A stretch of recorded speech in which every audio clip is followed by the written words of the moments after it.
Yo, yo, yo, yo, yo. What's up, what's up, what's up? Give up the rock.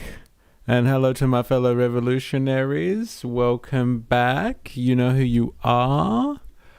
I'm pretty sure.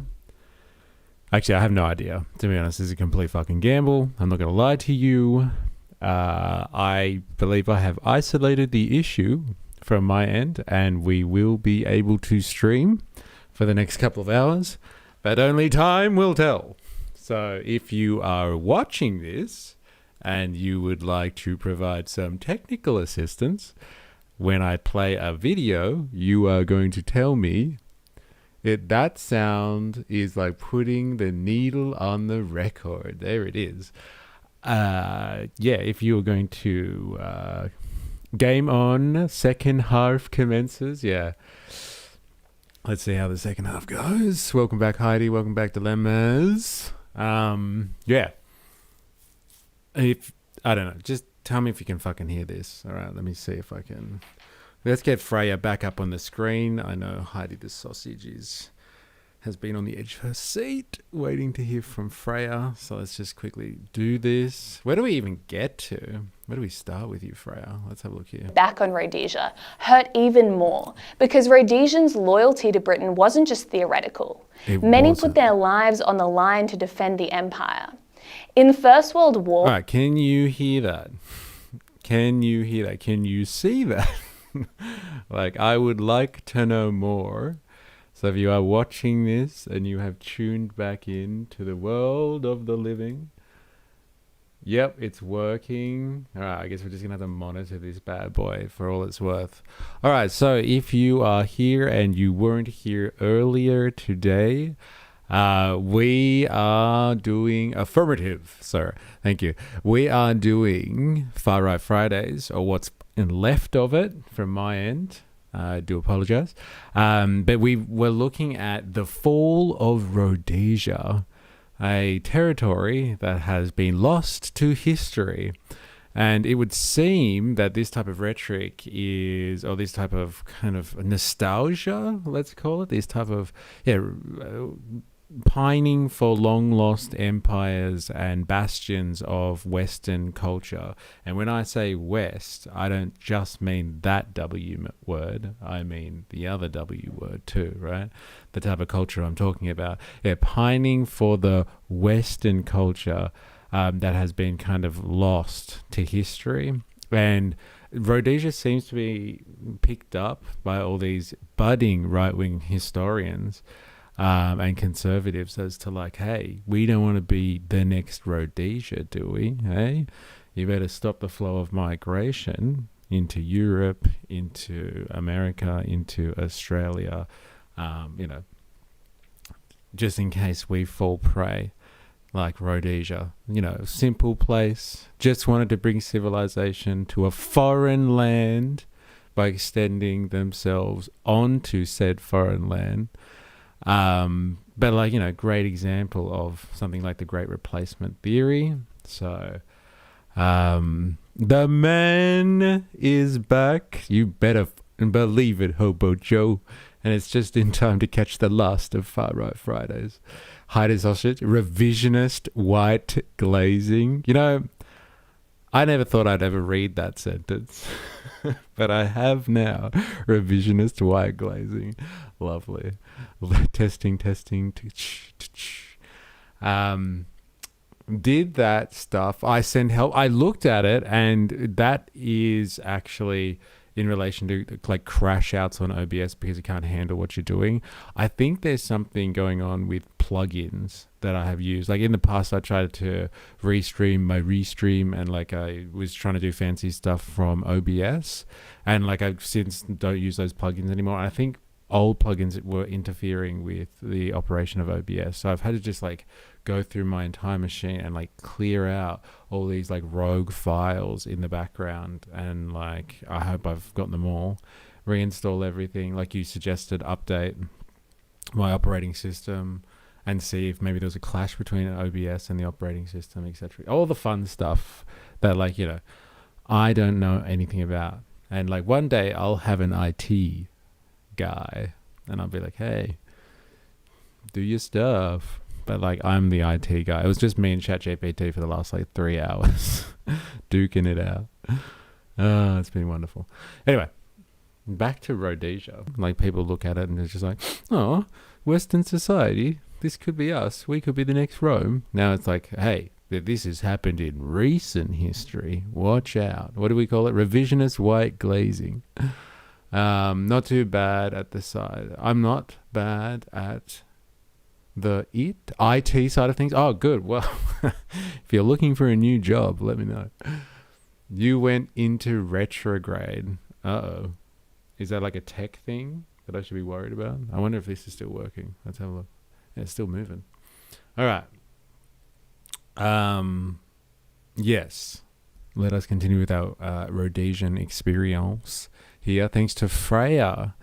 And Freya, she's quite the content creator these days, it would seem. Sky News isn't just paying the bills for Freya anymore.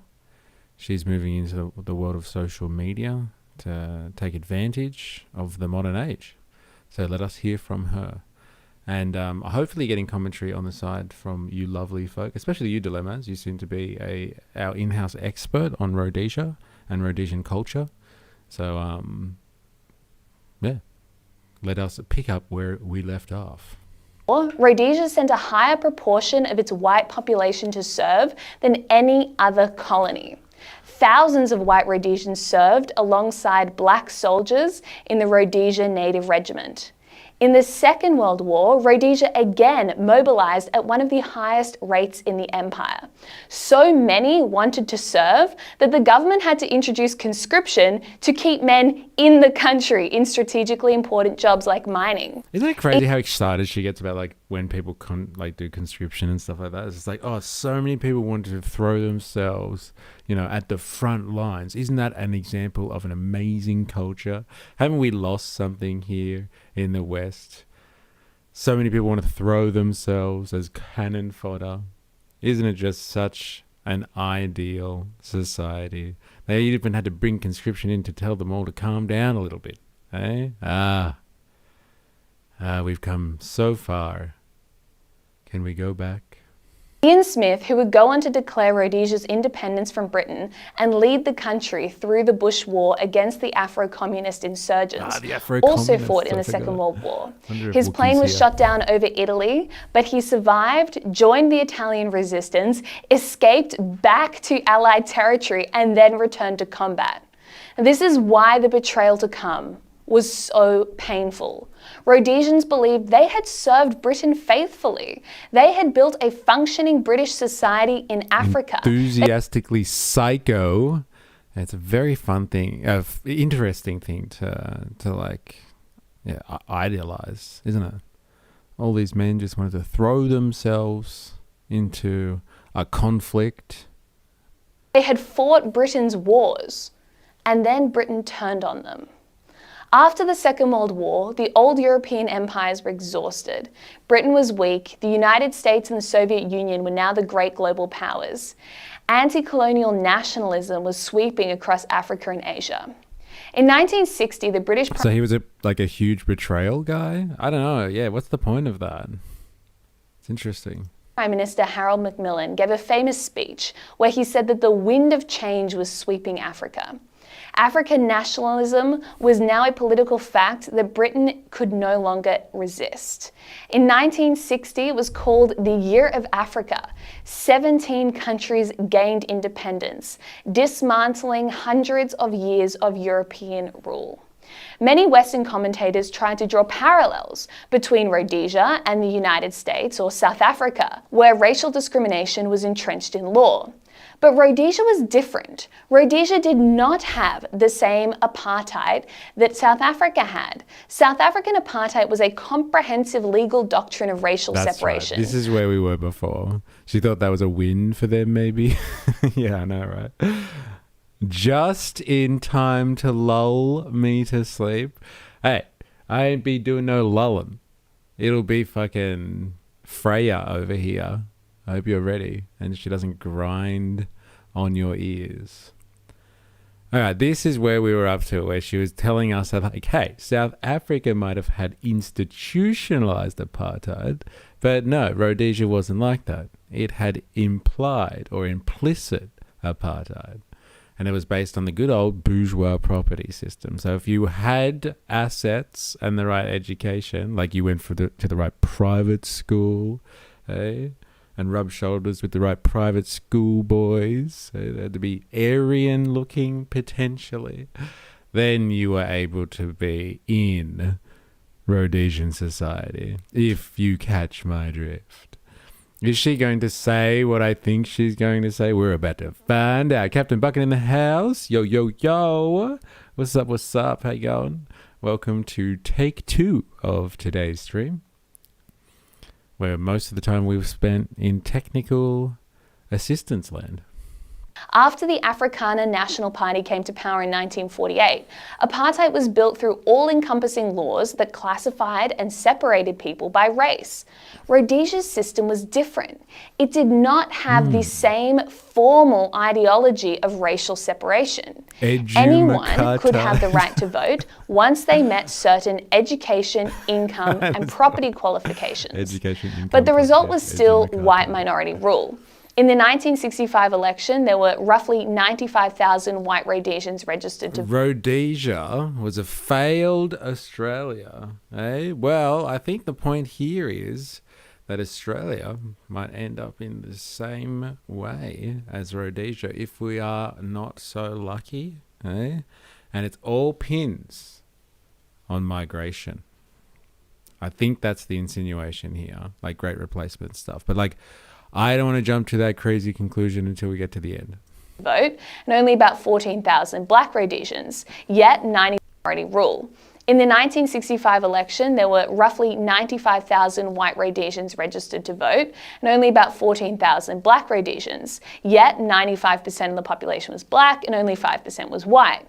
Rhodesia's defense was that the franchise would gradually expand as more black Africans became educated, acquired property, paid taxes, and integrated into institutions of the state. It's pretty bourgeois. Like, that is exactly how democracy came to us in like the modern sense of the term. Like America, France, like England. Like, if you wanted to have if you wanted to be enfranchised and have the vote, you needed to have some level of stake in the economy. So you had to be a property owner, you had to have an income, pay taxes, it had to be provable.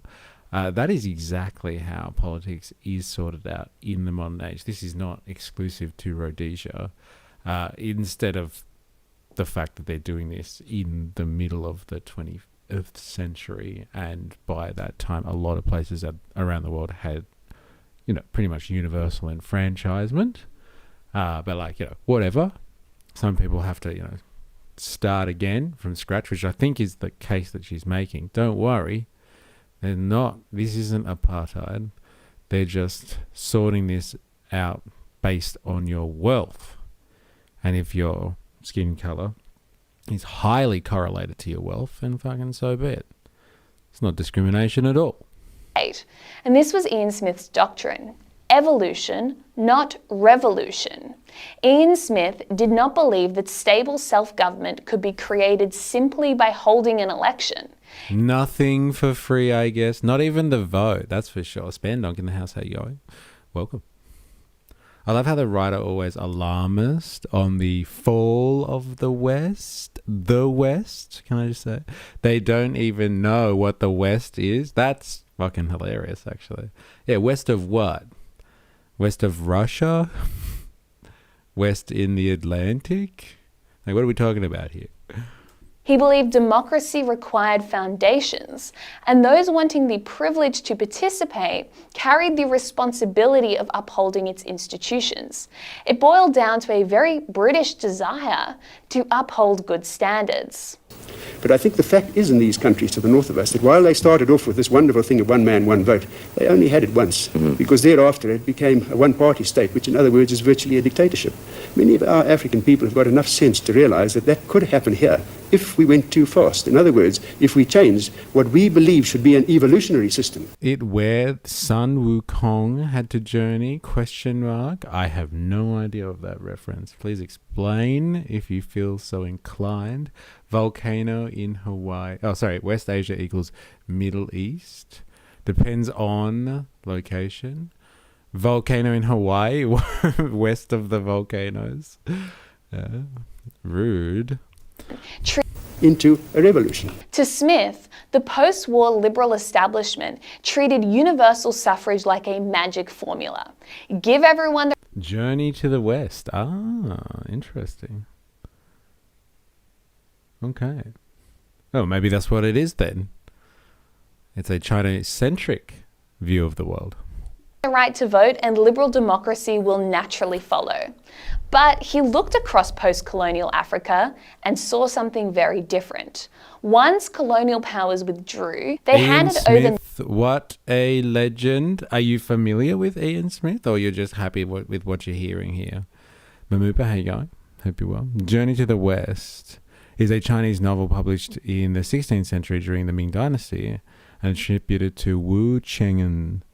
It is regarded as one of the great Chinese novels and has been described as arguably the most popular literary work in East Asia. There you go. So like I said, it's West from a Chinese-centric position. No, I just joined. Oh, welcome to the stream.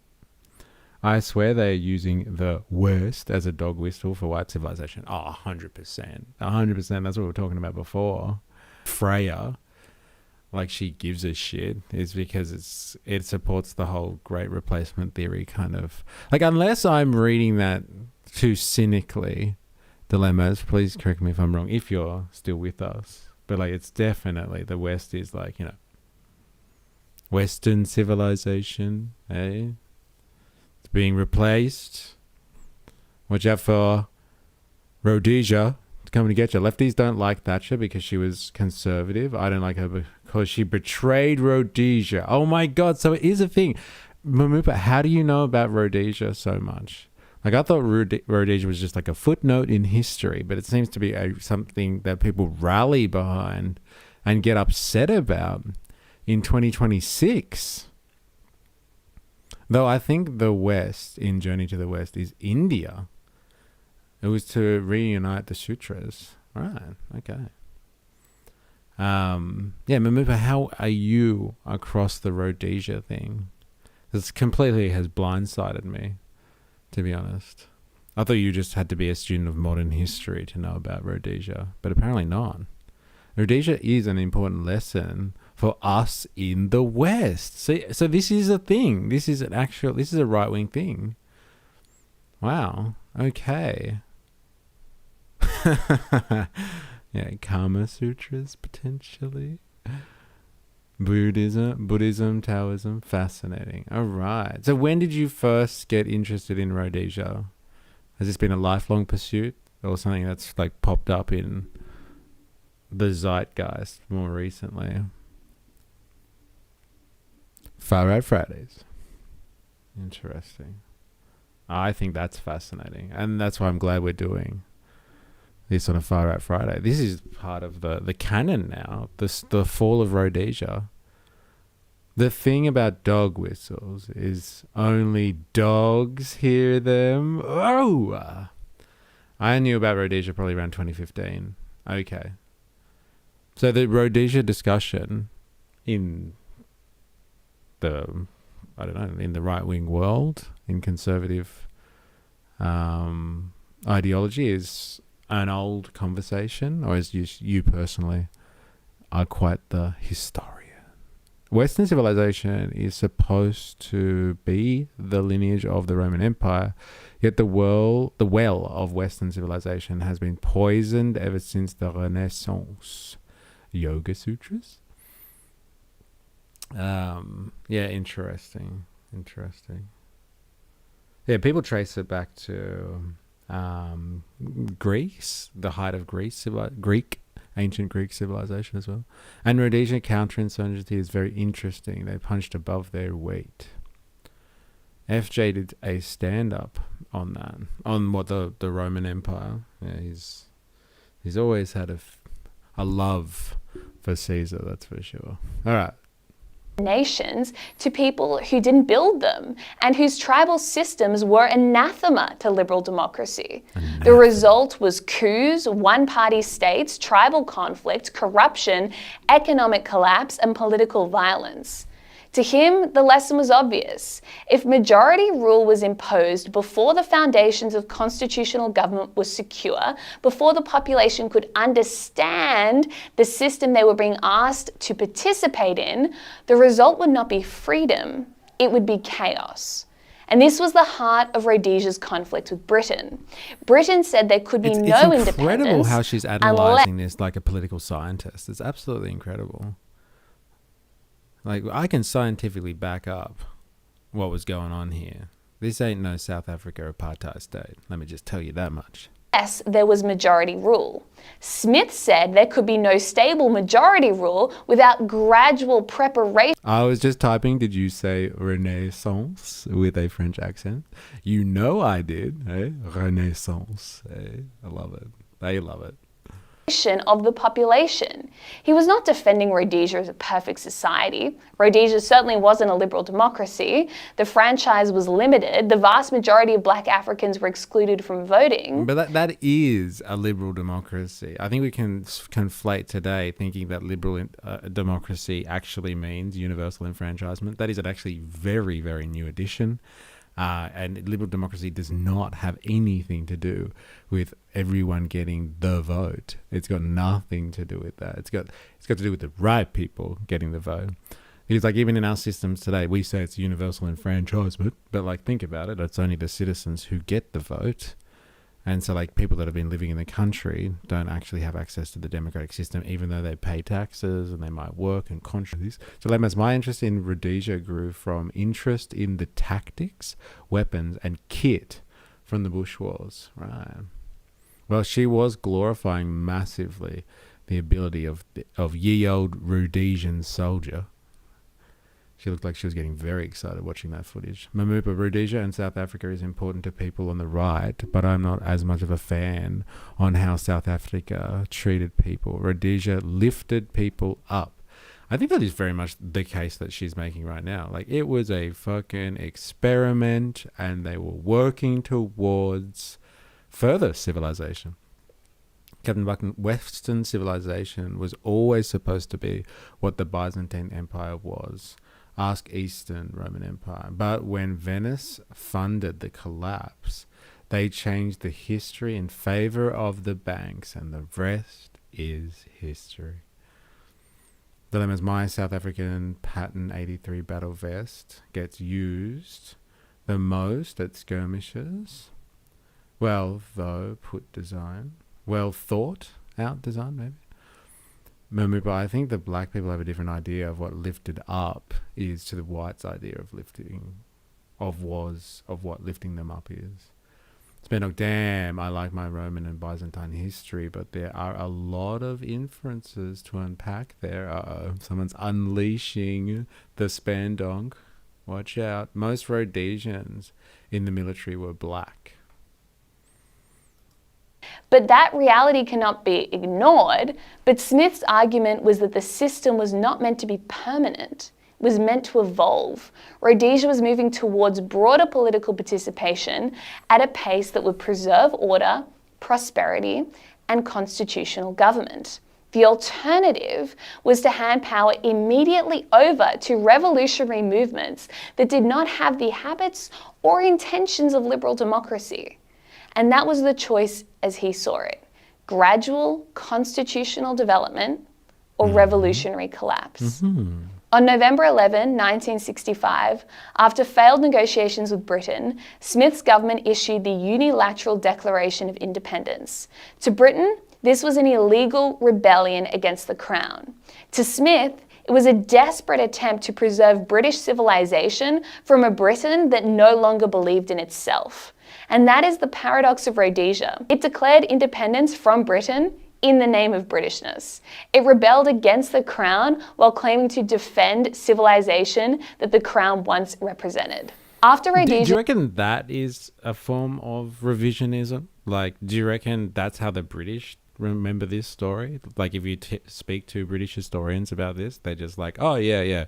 Like, they were definitely trying to preserve British culture and we were completely fucked. Like, what were we thinking? I wonder if that's how UK commentators look at this conversation, or if this is the complete works by Rhodesian historians coming out of Freya's mouth here. There's always two sides, right? No matter how thinly you slice it. Ian Smith is missed by many blacks in Rhodesia. I honestly don't know enough to challenge. It sounds like a stretch to link Venice and the collapse and the banks so quickly. But hey, maybe right. You never know when it comes to banks, right? It's the wonderful thing about bankers is they always work in the shadows. Yeah, I wonder if this is the, what was it? Just the white glazing revisionism of history, as Heidi pointed out before. I wonder if this is it.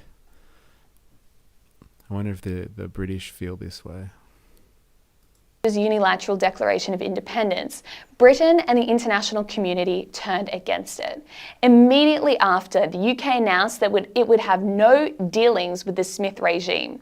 They severed diplomatic relations, stopped arms exports, and ended British aid. Mr. Wilson's answer to the Declaration of Independence has been to outlaw the Rhodesian government and oppose it through economic sanctions.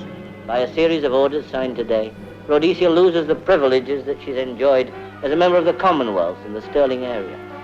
The financial privileges of being linked with the London capital market in the Sterling area. Imports of Rhodesian sugar and tobacco have been banned. The United Nations Security Council passed a resolution calling on states not to recognize Rhodesia. Like, can't they do multiple takes? Like, is she that busy that she can't do multiple takes? Like, come on, she's just reading a script. Weren't the Turks and Genoa also involved? Oh, wait. I missed something. Venice were merchants. They tried to do free trade deals with the Byzantine, but it hurt their economy, so they scrapped it. Venice then funded the Fourth Crusade and asked them to sack Byzantine. Weren't the Turks and Genoa also involved?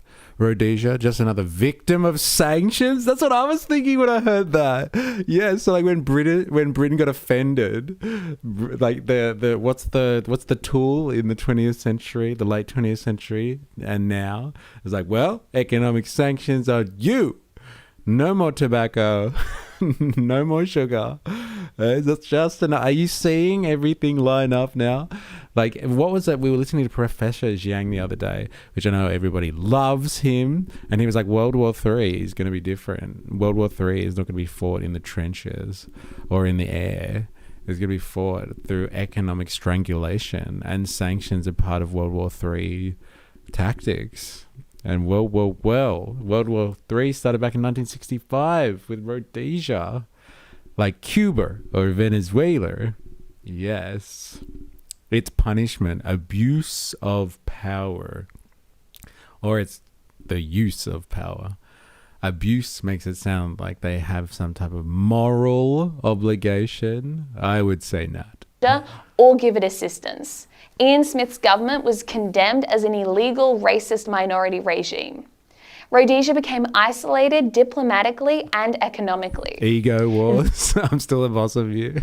Then in 1960, became isolated diplomatically and economically. Then in 1966, two African movements, ZANU and ZAPU, launched an armed insurgency against the Rhodesian government. This became the Rhodesian Bush War. ZANU was supported by China, while ZAPU was supported by the Soviets. North Korea ran a training camp where they taught insurgents how to use arms and explosives. The Bush War turned into a part of the Cold War. I knew it. These are the Afro-communists, right? Fucking communists. Mamupa, Dilemmas. It's the fucking commies, bro. This is why Smith got a bad rap. This is why Rhodesia fell. Eh? Fucking commies. God damn. See, this is what we have to, Asians equal commies, Soviets and the Chinese. Poking the bear. Fucking knew it. See, this is what Western civilization should be worried about. Hey? What's the real lesson of Rhodesia? Don't let mentally ill communists into your country in the first place. This is why we had to be racist. Interesting. Because of the fucking commies. Rhodesia was fighting Marxist-backed guerrilla movements, but instead of seeing Rhodesia as an anti-communist ally, much of the West saw it as an embarrassment. Liberal elites sided against Rhodesia, even though the movements opposing it were authoritarian, revolutionary, and Marxist. Despite sanctions and That's the worst part, isn't it? isolation, Like, fuck, give me authoritarian, potentially even revolutionary, but Marxist? Oh my God. Should have dropped a nuke on them. Rhodesia managed to build a highly effective military. Its army was small but professional. By the late 1970s, it included both white and black soldiers, and its special forces developed a reputation as some of the best counterinsurgency units in the world. This is why people say Rhodesia won the battles, but they lost the war. Militarily, Rhodesia could hold the line, but politically, it was being strangled, and by the West. Economic sanctions. Who would have thought? Now you can fight valiantly all you want. When they cut you off from the world economy, it is a different story, ladies and gentlemen. Hey? This was written by a fash. Maybe it was written by Grok. Not ChatGPT, this one. By 1978 and 1979, the Smith government attempted to reach a settlement. Minority rule ended and the country was renamed Zimbabwe Rhodesia. Multiracial elections were held and the country's first black head of government was elected. But Britain and the international community still refused to accept the arrangement. They insisted that the nationalist guerrilla leaders Robert Mugabe and Joshua Nkomo had to be included. Under pressure from Britain and the United States and South Africa, the Rhodesian government eventually agreed to the Lancaster House settlement in 1979. Britain took control of the country and new elections were held in 1980. Robert Mugabe won. Rhodesia died and Zimbabwe was born. To Britain, this was decolonization. But to Rhodesians, it was betrayal. Because Britain had not simply abandoned Rhodesia, Britain had abandoned Britain in Africa. When the Very interesting. 47 years ago. Let that sink in. It's designed to cause civil unrest and division, so the people are fighting the people. United States getting involved yet again. Hey? That's very interesting. This is an American perspective. That's a very interesting point. I was just thinking that, like, the whole decolonization project was an American design. So if the British were pushing so hard to have decolonization, I know that the Americans were after World War II were like, you got to disassemble your empire. We're the new empire in town, Britain.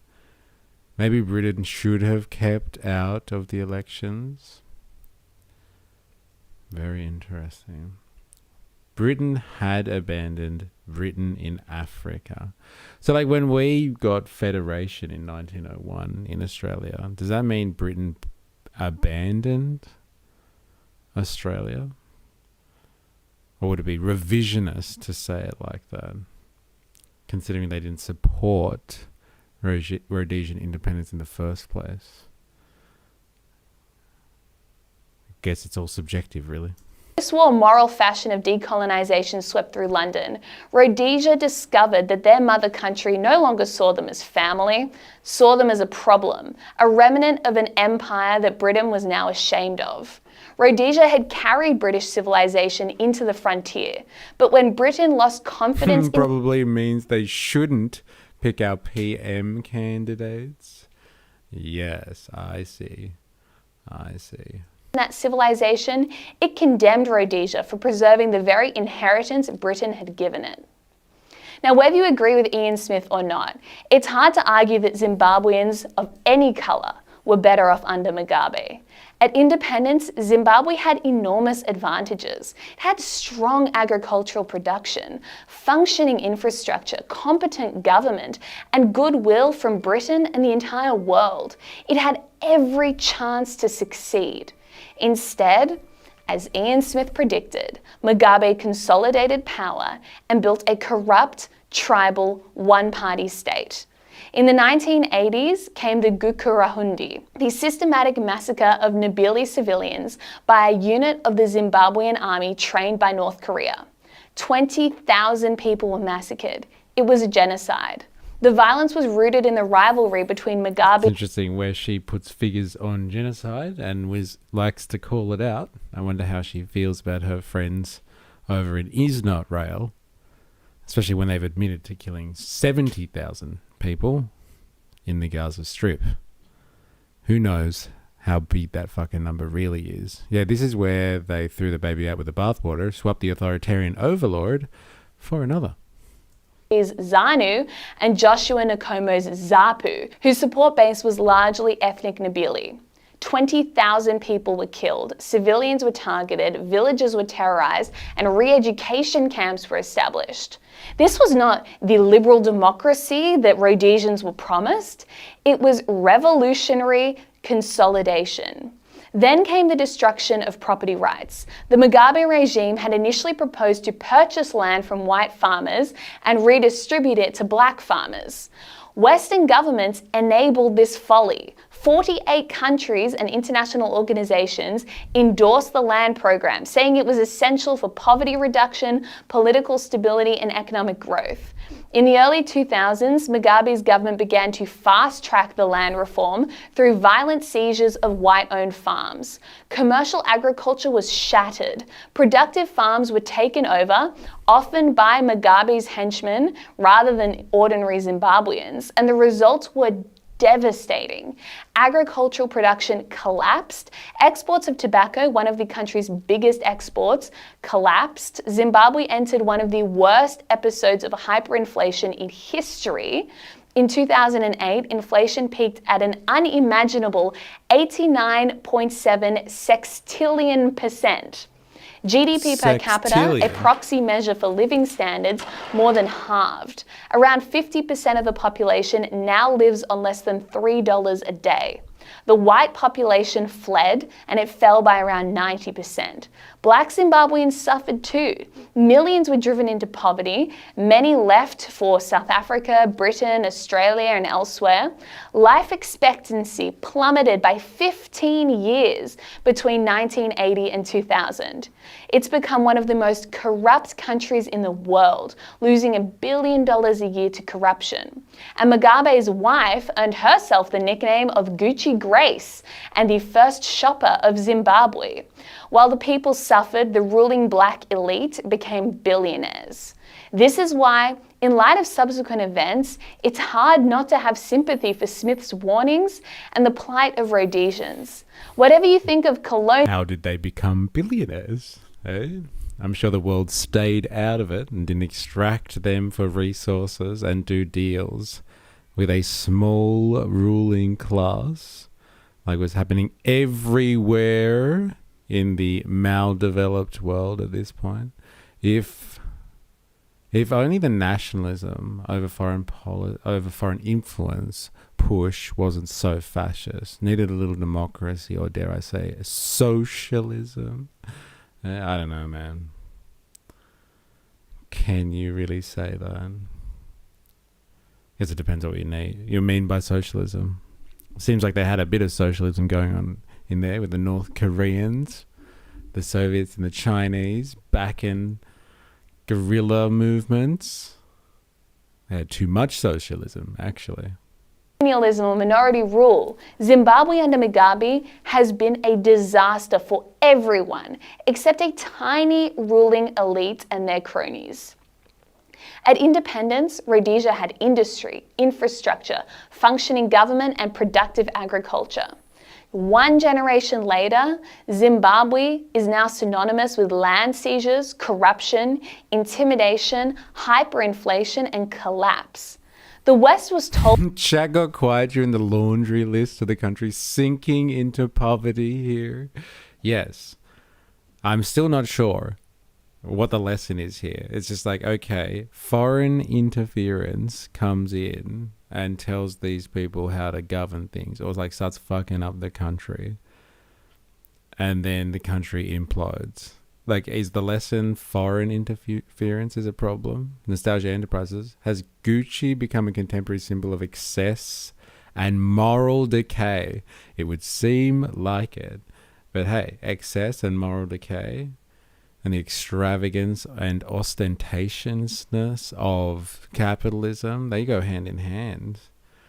It's okay. As long as they look good. That's the main thing. Yeah, they were headed in the right direction, it sounds like, until the US and British influence with Mugabe. Her framing is bad. Saying that means the previous regime was better is weird. It wasn't. Well, I think she was saying they had a handle on things. That's her point, right? They had it covered. And then there was interference from the outside. Like, that seems like a pretty fair call. I don't think anyone's going to object to that. Like, it would seem wherever the empirical Western interest gets involved, then shit goes bad. And so, like, I thought she was advocating as a warning to the West. Like, what's the warning here? Watch out, Western countries. There is a group of countries that actually control the West that will even destroy the West. Or, like, Westerners, if you know what I mean. So, like, the warning is, like, to the middle powers, as Mark Carney puts it. Watch out, Canada, Australia, New Zealand, all the various European countries that are potentially considered West. If you're not England or the US, maybe Germany and France would be in on that. If you're not England or America, watch out. They will fucking destroy you if they feel like it. The warning to the West. Watch out for the West. Dun, dun, dun. No lesson. It's just history, unless one chooses to learn from history. I don't know about that. We don't do that type of stuff here. The lesson is become Mugabe and not a pleb. That's so good. Could you imagine her saying that as well? Oh, God, I'd love to hear that come out of her mouth. Oh. It's just how the revolution manifested in the US and British push of authoritarian Mugabe over a more traditional evolution of ideology. We can't change history. We can only learn from it. Dilemmas. 12 Monkeys. Which country has the highest concentration of Gucci? That's the real global indicator of corruption. Seemed like a deliberate sabotage so they could point at it and say, look at how bad it gets without colonialism. Or is the lesson, let countries be sovereign without international influence? And that's what I'm saying. Like, the lesson here, the warning to the West is, it doesn't matter who you are. You could be Western, but like, if you have an empire, an empirical power that wants to fuck with you, they will destroy your country in a generation. That seems to be that's a pretty fair lesson from the 20th and the 21st century.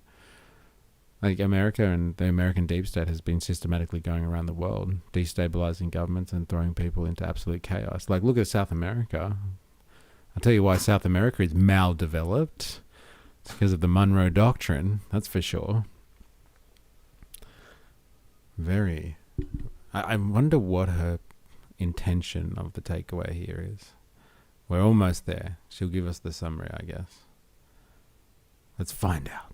That Rhodesia had to fall so that justice could rise. But what rose in its place was not democracy. It was a racist, anti-white, corrupt, and oppressive Marxist regime.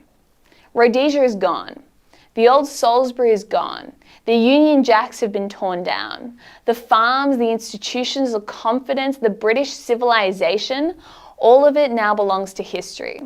But the questions raised by Rhodesia have not disappeared. How can democracy survive without the foundations that make democracy possible?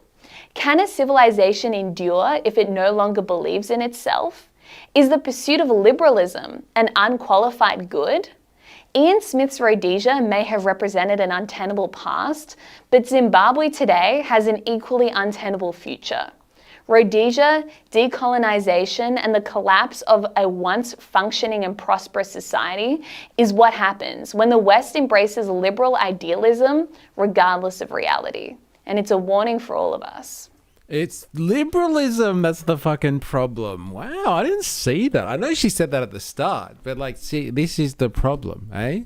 Living in a free society. I fucking knew it. I thought she was against authoritarianism, though.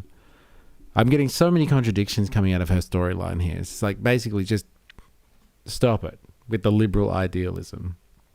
That's the real problem here.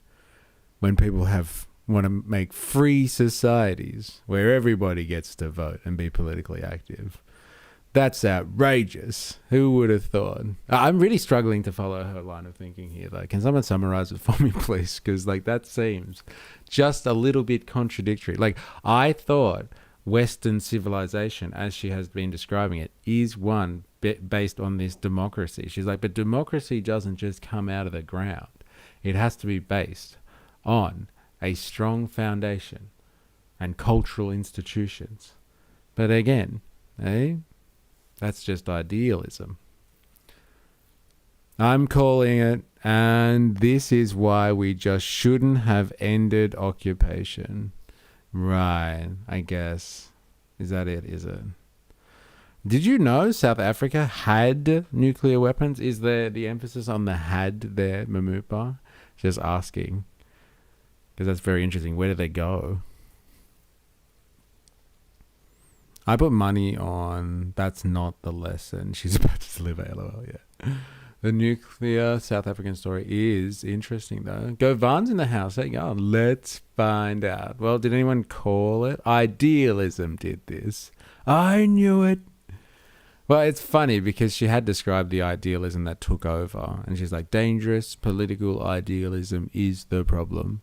But I guess the idea of going around and civilizing people because God told you to. As she described what the British culture, the Rhodesians were trying to preserve was setting up, like civilizing South Africa in the name of God and potentially country and the king secondary to that, or the queen.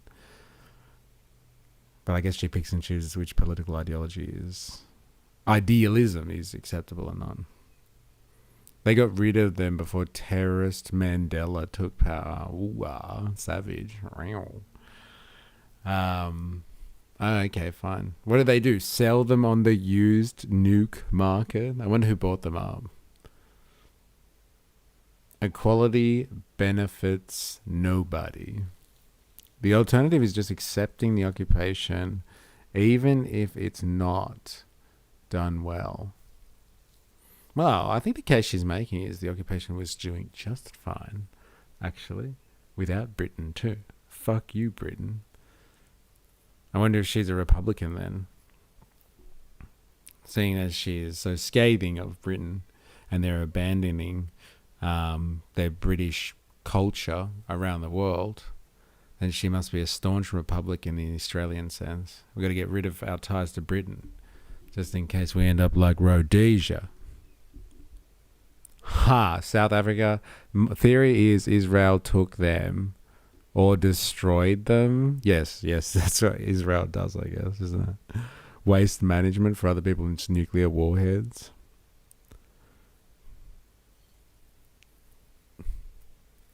South Africa had ties with Israel. Yeah. Like I said, interesting. Because like Israel's got like 80 nuclear warheads or something like that. And everyone's like, the World Nuclear Commission is kind of like, come on, tell us about your warheads. But like no one actually knows how many nukes Israel has.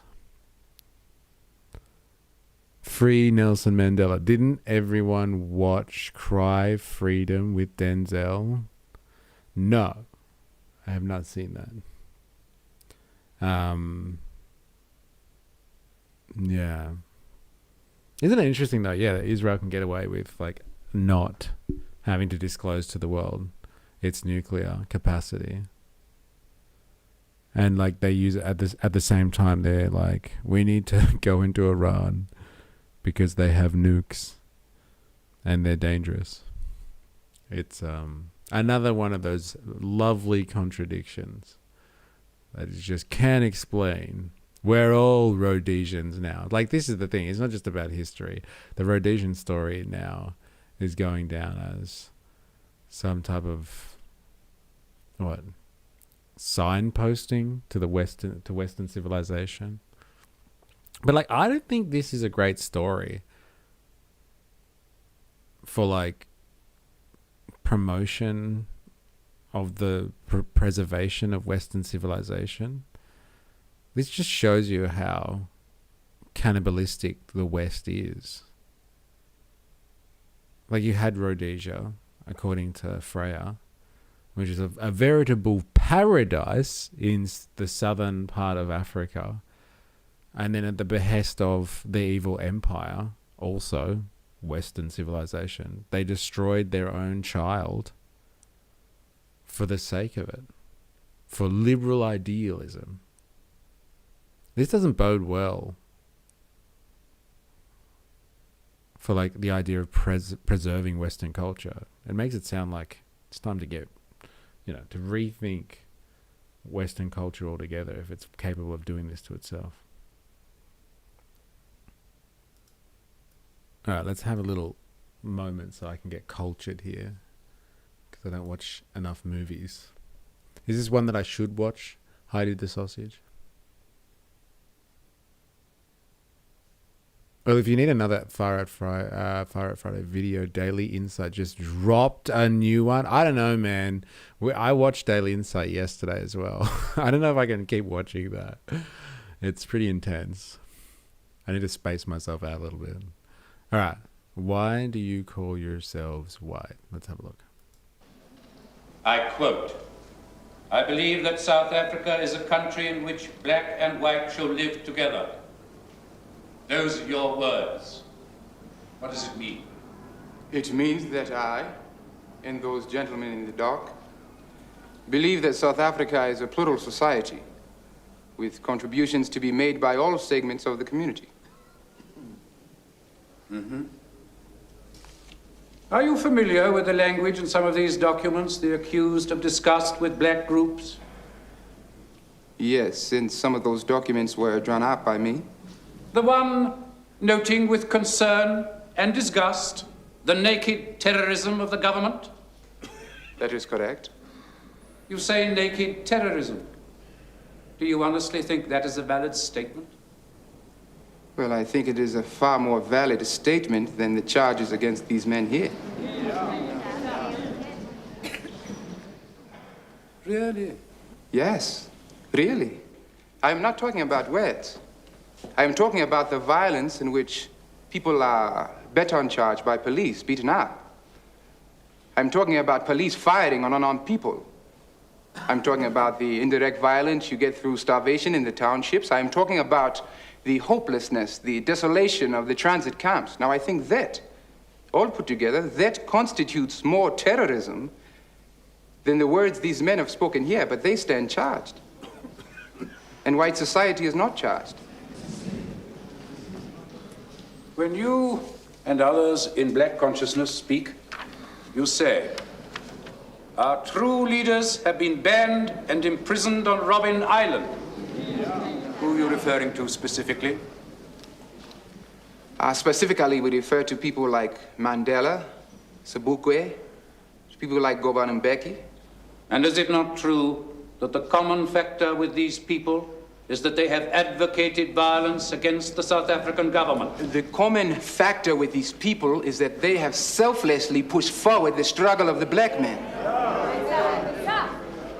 So, your answer to this so-called naked terrorism is to provoke violence in the black community. No, our movement seeks to avoid violence. But your own words call for direct confrontation. That's right. We demand confrontation. Isn't that a demand for violence? Well, you and I are now in confrontation, but I see no violence. Ooh, how do you like that? Hey, didn't like that, did you? Hey, Mr. Lawyer type. But nowhere in these documents do you say that the white government is doing anything good? Well, it does so little good, my lord, that it is not worth commenting on.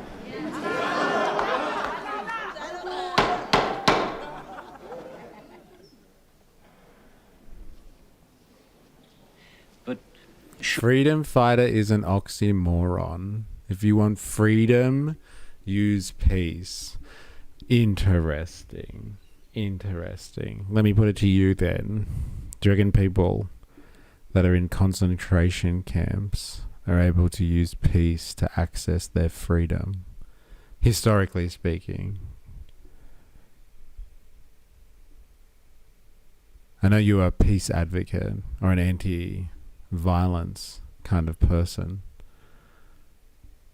But like, are you arguing that fighting for peace is never an option?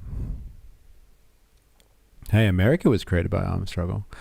There are lots of cases throughout history where I think people that are fighting, if we can use that word, I'm not going to go with the V word, but like fighting for something, were fully justified in what they were doing. This is an old conversation though, isn't it, Spandog? Okay? surely that approach inflames racial hatred and anti-whiteism. My lord, blacks are not unaware of the hardships they endure or what the government is doing to them. We want them to stop accepting these hardships, to confront them. People must not just give in to the hardships of life. They must find a way, even in this environment, to develop hope.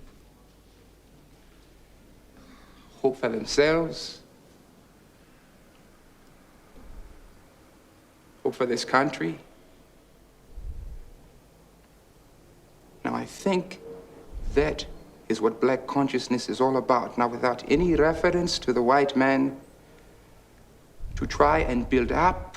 I don't believe the government, bourgeois, should have a monopoly on violence. Well, they can do, and I don't think there's anything that we can do to stop them. That's never going to change. Definitely not. Somebody's got to have a monopoly over the use of violence, and it's definitely not us plebs. That's for sure. Eh? Definitely not us plebs. I think historically those who manage to escape through violence compared to those who escape through empathy is smaller, but I might be wrong. Wait, what people escape from concentration camps through empathy? Can you just like clarify that one for me? Is that what you're talking about there? Just asking for a friend. If you have been oppressed, you can't, if you haven't been oppressed, you can't appreciate what it's like. Yeah, it is very much the idea that violent resistance is never the answer. It definitely comes from a place where you've never actually needed to resist before. I think we're lucky to live in a society where we can hold ideas like that, where we're just like, we don't need violence. We can talk our way out of things. Aliana on the new phone. Well, it's been ages. How you going? Hope you're well. It's not us women. Are you saying it's not for us women? I guess if you haven't been oppressed, you can appreciate what it's like. Yeah, I think it's very different between men and women as well, actually. That's a really fair point. That's a very interesting point as well. For Our Dilemmas talking about contradictions this morning and Mamupa talking about bourgeois this afternoon. What are you, a bunch of revolutionaries? Yeah, I was loving how Mamupa put in brackets bourgeois government. I was like, oh my God, I'm so happy. I'm so excited. entreaty, sympathy from guards or turning them to your side, I think has more success for people escaping specifically concentration camps than violent uprisings. Right, okay. So like lucking out on the right guards kind of thing. Persuading the right guards. Interesting. Thinking non-violence is the answer comes from the perspective of those with something to lose, I found. That's an interesting fucking take, isn't it? Hey, welcome back. How you been? I miss you. Surviving. Well, it's good to have you back. Spot on. But again, not sure. Fair enough. But it's still an interesting point. I wasn't sure what you meant by empathy. But you mean like being able to get somebody to come over to your side, open the gate, turn a blind eye kind of thing. That's why the Second Amendment is great. Oh, right.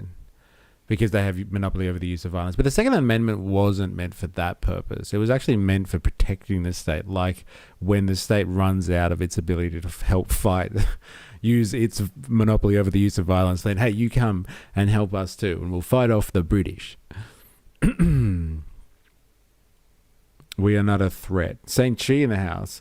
Glad you figured the tech out. Hey, don't don't speak too soon. All right, Saint Chi, welcome. But like, don't speak too soon. All right. Like yesterday, it seemed to figure itself out too, and then like this morning, it was fucked. So, but yes, I think I figured it out. Also, from specifically within the camps, I'm talking. Yeah. Hello, KK Online. How you going? People are starting to filter in the afternoon session. It seems. Hobo Joe, well done. On the 55 stream streak. Fuck yeah. Remember Bourgeois. Just trying to relate to my brothers. I think we have more in common than not. We all have the same enemies. Yes. That's right. Fucking oath. Fucking oath. We're getting there. We're getting there. We're bridging the gaps. We're coming together. That's why we're trying to understand history. Thanks to Freya. I don't know. I haven't checked my news recently. I've been focused on making money so I can be a better force multiplier for budding organizers. I'm counter-revolutionary, if anything, but it depends on the type of revolution. Pro-pew-pew. Agitate, educate, organize. A well-armed militia. Govan. The innate, irreducible complexity of people and encounters, for fuck's sake. They're always so coded. I wonder what you're referring to. Dilemma's never going to shift the government's monopoly on violence if you give up guns. Just saying. And it's a fair point. Solar Bear in the house. How are you? Hello, fam. I must enjoy being here. Heidi, hello. Peace be with you. Peace be with you. Whoa, hey, what's good? We got someone on Kick who's not selling something. Oh, wait a minute. Let's see what the follow-up is from Lila Parker. How you going? Would you like me to talk to you on Discord about how you can increase my followers or my viewers on Kick? It was to overthrow a tyrannical government, like when they abuse the monopoly on violence. The variable is how much people will take, how much people can withstand. It's like fighting against the government now. Have you seen military spending? Not only to fight foreign wars, that's for sure. My goal is to utilize people who are better at finding local radicals than I am, while I reach out to criminal elements of society. The goal is to build up solidarity of impolite society. That's interesting. Eh? Very interesting, actually. Ah, here it is. Okay, it didn't last long. I feel like adding some really cool visuals to your channel will help you attract more people. Things like a clean logo, a good banner, overlays. Yeah, okay, thank you. I'm fine. Thank you, though. Thanks for at least asking what's good before offering your services. But no, thank you. Your interpretation of the Second Amendment is wrong, mate. Was all for all people, not a militia. Hence the comma. a well-regulated militia being necessary to the security of a free state, the right of the people to keep and bear arms shall not be infringed. Within the boundaries of my city. Christmas is a long ways away. G'day, loyal soldier. I'm back. What have I missed? Not much. Not much. Like we finished off the Freya thing, and like I didn't really get the point of it from Freya. She was just like, "Oh, Rhodesia, it's such a sad thing that place dissolved into chaos," and she basically explained how, because of external interference, basically by Britain, really, most probably at the behest of America, but like, you know, she didn't frame it like that, but like because of Britain, the British fucked Rhodesia up, and then it ceased to be, and then it dissolved into chaos after that. So the lesson is like a warning to the West: watch out for the West, basically. Like that's the real lesson here. Is there are some bad hombres in the West. And so if you want to preserve Western civilization, you better rally against the people that are really destroying Western civilization, like the empirical interests out there. They're fucking it up for the rest of us Westies. I think that's the lesson. But I might be off on that one. Polite society. You need to convince them to be willing combatants. You need to start peaceful gatherings, then show how the state and fascists will react violently to them just being peaceful. So they're like, holy fuck, they beat the shit out of Evan. They beat up Evan? That's making them want to make noise in revenge of the martyr. Yeah, it's an interesting tactic, isn't it? That's immoral. Have a coffee on me, sir. Dude. Hobo Joe with the gift subs. Have a coffee on me, sir. Oh, fucking legend. Who are these people as well? Julius Cheeser, Ho77, Ide, Tom Pozo. Gift subs. Far out. 5 gift subs? You legend. Thank you. Thank you very much, Hobo Joe. Appreciate it. It goes to the cores, man. That's for sure. Sarsaparilla Jane in the house. Thank you, whoever gifted me a sub, by the way. If it's not Hobo Joe this time, it might have been him last time. Or Jag. Or 4S.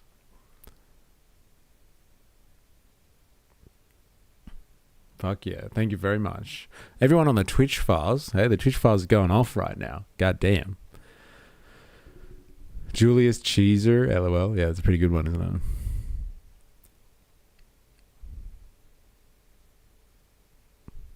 The people are the militia, Heidi. The people were the militia that fought the redcoats, the English. Your enemy. The enemy of Rhodesia, apparently. All right. I feel like you needed a win after today's technical issues. Fuck. I'll take it. Thank you for the win. It's lovely of you. My God, I needed something. I wonder if it's still working. Hey, it's still working. Hey, all right. Let us finish off with this young man here. Who is this? I am not acquainted with this young actor. A sense. See, common enemy. Just saying. Yes, I get it. Damn on a call, but this is still going. Mr. B didn't mean to set things off. LOL. Yeah, well, here we are, hey. Ian Smith wanted a transition to majority rule. He wanted free elections, and Thatcher said she would respect the result if they were free. Zenla and Zapu attacked polling booths and made people vote. Okay. Thatcher lied? What? I wonder what the English feel about, how the English feel about that. That you wouldn't have lied to the English as well, right? Of our own. To the English working class, that is. Imagine a world where the English and American empire didn't get involved in other countries' business. Imagine, eh? Imagine a world without lawyers. Yes, but the intention, if the amendment was not for all people to be armed, the context was in reference to the aforementioned regulated militia. It's one subject. Humanity. Our legitimate place in the West.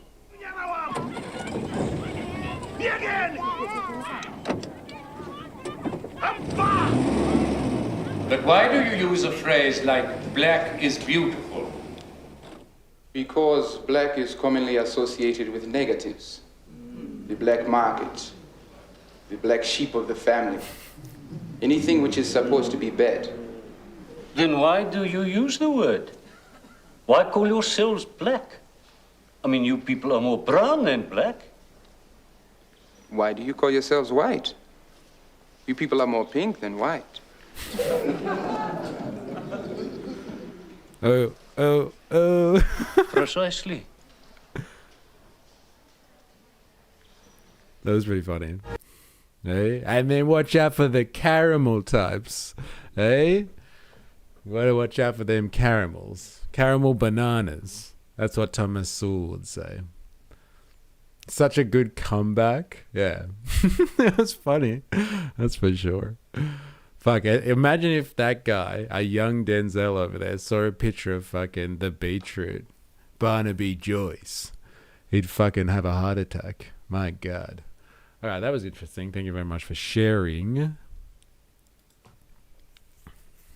Thank you very much for sharing. Now, let's... Where is it? What have we got time for? Banana. Banana. Do we have time for that? I guess.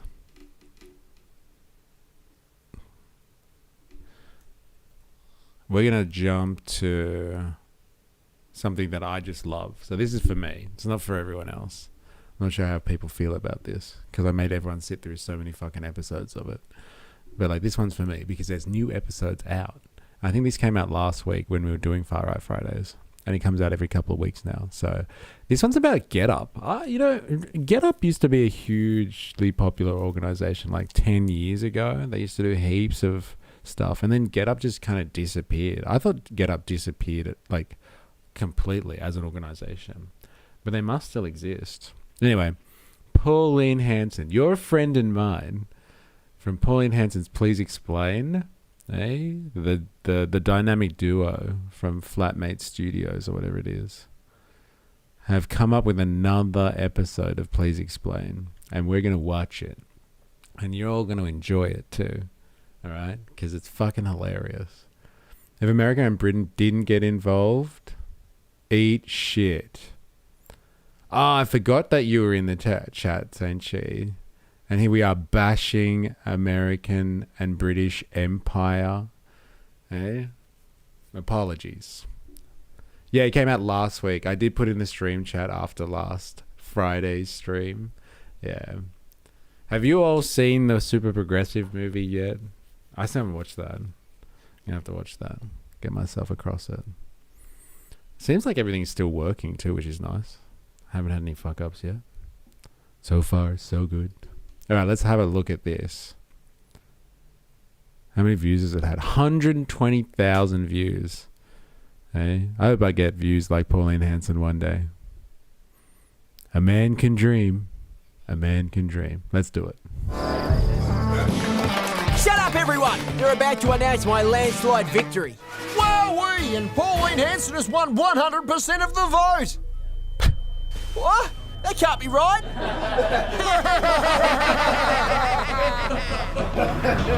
Oh no! It was just a dream. Oh, I have watched I have watched it on Boy Boy's Patreon. What? Oh, what? They had super progressive movie. Why would they have it on their Patreon? Imagine a world where the English and American Empire didn't get involved in other countries' business. What are you going to follow that up with, Saint-Chi? The suspense is killing me. I had the craziest dream last night. Everyone loved Pauline Hanson. Hey, what are you watching? Just a bit of Sky News. Get that off the TV. Pauline Hanson. Pauline, you've declared you... Ah! That's it, we're going outside, Jody. Come on, let's go. Nathan! Oh, hey, Dad. Oh, jeez, what's going on? Nathan, what are you watching? Social media? But I banned that. Pornography? I banned that too. Based Pauline edits? Nathan, how could you? She tells it like it is, Dad. That's it, no more screen time. Toto! Huh? One Nation Ute? One Nation lawnmower guy? The Postie? Toto! Oh no, I'm not dreaming. This is a problem. I need to call a meeting. Labour assemble!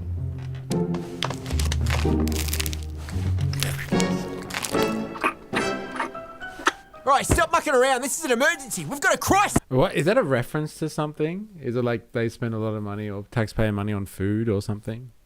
Like, am I missing a joke there? Should I have laughed? I didn't get that one. Already did, mofo. This dilemma, as dude said it. Labour assemble? Yeah, I know. Like, get real. Okay, so you are offended by that. But, like, you don't think America interferes in other countries' business? Other countries' business? Saint-Chi? Come on. I'm sure you're not that insular. You understand how global politics works. You select text. Didn't you get free biscuits at work? Read it all. Oh, okay. Read it all.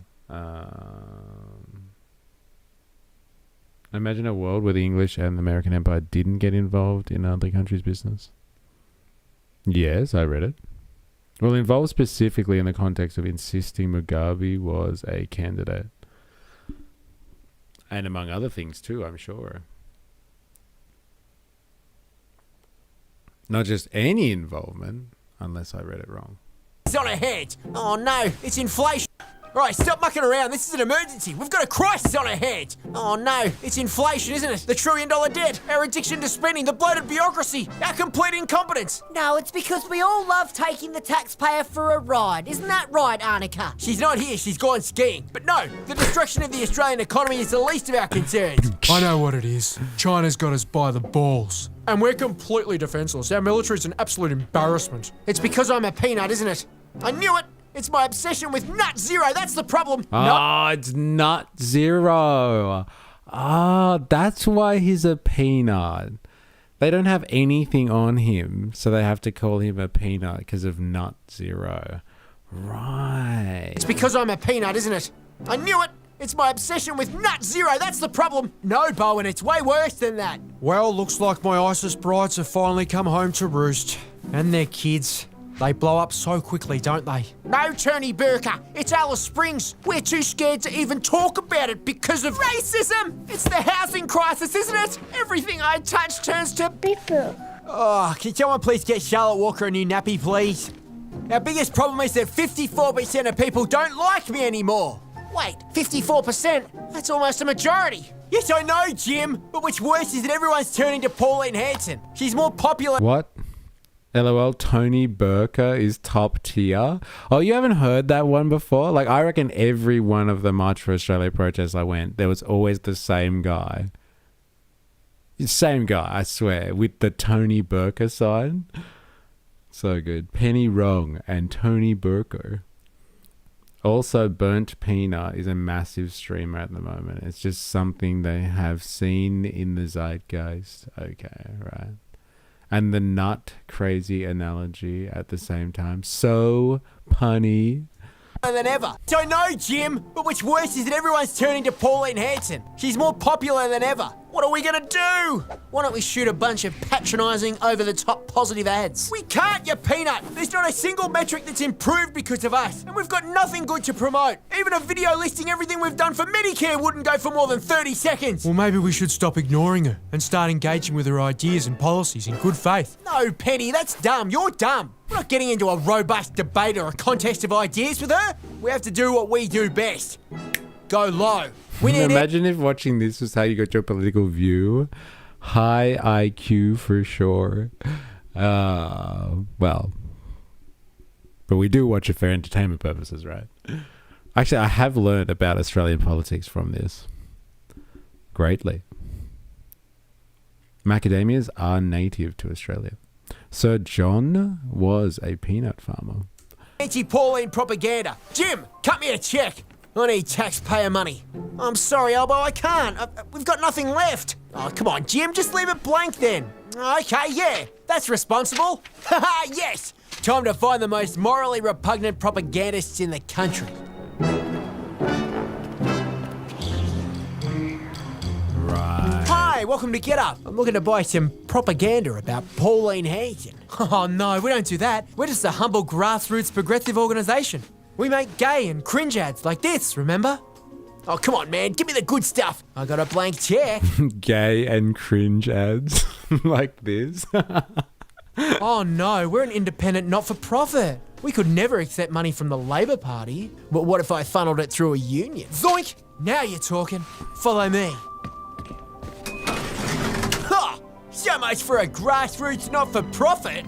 Yeah, we're not a bloody charity, mate. So when did you stop being so gay and cringe? Oh, we're still very gay and very cringe. But now we're also very negative. We pretty much exclusively focus all our negativity on Pauline Hanson. Oh, that's awesome. Hey, that's David Shiraz. I know David. Really? Does No, Get Up don't still disturb me. exist? Have you seen anything? I thought Get Up had just disappeared. Does anyone get any Get Up on their feed? Anyone? Anyone?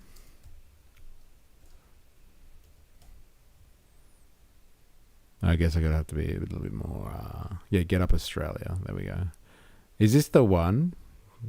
Oh, it's a marriage equality ad. That's why it's gay. That's why he's making gay jokes.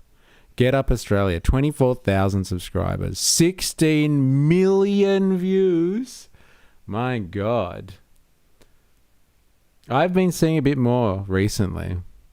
Heidi. No.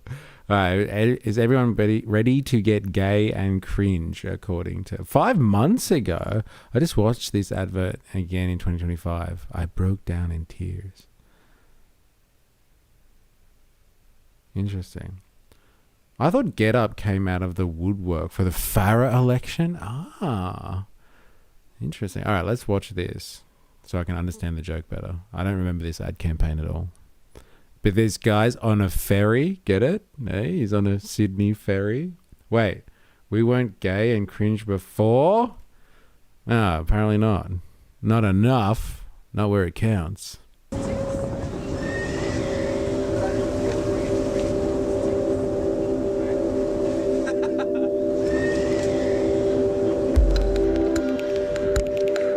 He wrote in book on a pen? With a pen? That's not how you make notes.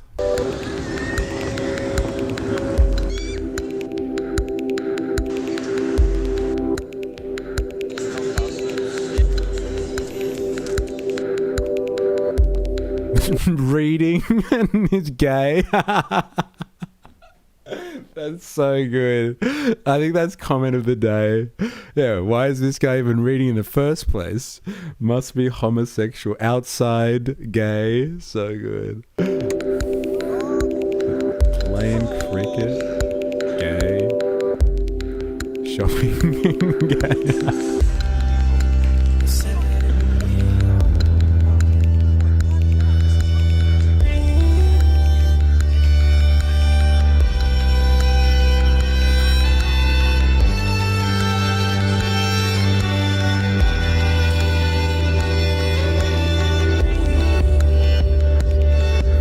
Why did he get out of the car with his thong? Is that just like an Australian thing to do? That's it. I'm just going to take my thong off. You got something to sort out. Just give me a second, mate. Hugging women. Okay.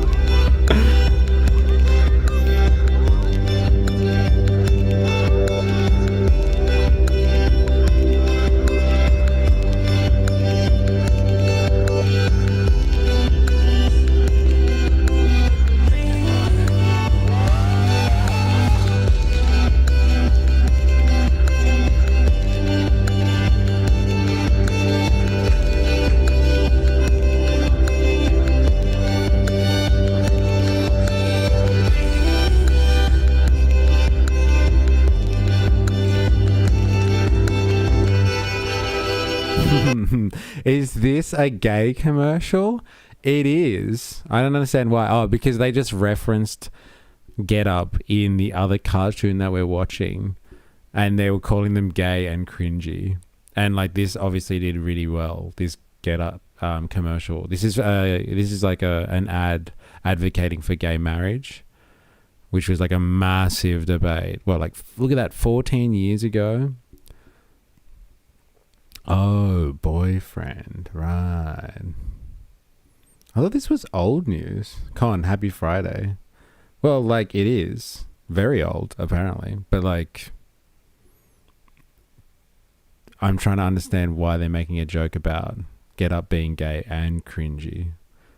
I thought they were constantly talking about, like, the media, Royal Commission, and like environmental stuff. I didn't know they were advocates for the gay marriage stuff. I didn't realize. Seemed like a nice bloke to me. And it's so old.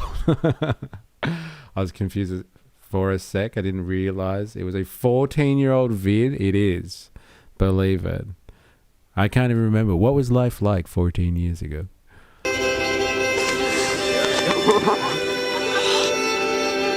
It's time. End marriage discrimination. Ah, that was nice. So that's Get Up for you if you're not across it. I didn't even know they still existed. Haven't seen them in ages. Humans have had their time. Reading is gay. It makes you happy. Right. I remember trying to explain to my dad why he should vote yes, and how did it go? I had the same conversation with my father. And he was like, I don't know, man. And like he kept making dad jokes about it as well. He was like, if the gay guys out there just want to be like the rest of us married men and sad all the time, hey, if they just want to be upset, right? That's what married life is. They just want to be upset all the time. I'm like, calm down, Dad. All right. It's not that funny. I get it. Get Up seem very active on Facebook. Okay. They have a quote on their bio. A crazy left-wing cabal of bitter people. Barnaby Joyce. MP 2026. My greenie father voted no, but I voted yes. Greenie father? Really? Voted no? That's interesting. That's very interesting. Yeah, I did the same with my mother. I ended up convincing her. Ball and chain. Yeah, that's the thing. Not sure if I would vote yes in hindsight. Oh, that's very interesting. Why would you change your stance on something like this? Fine, let him be sad like us. That was pretty much the amount of times I heard that. Fine, let him be sad like us. Eh?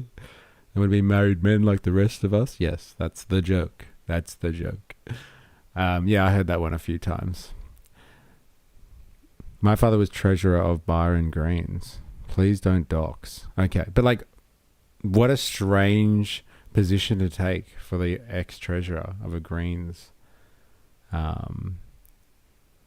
group. That's very interesting.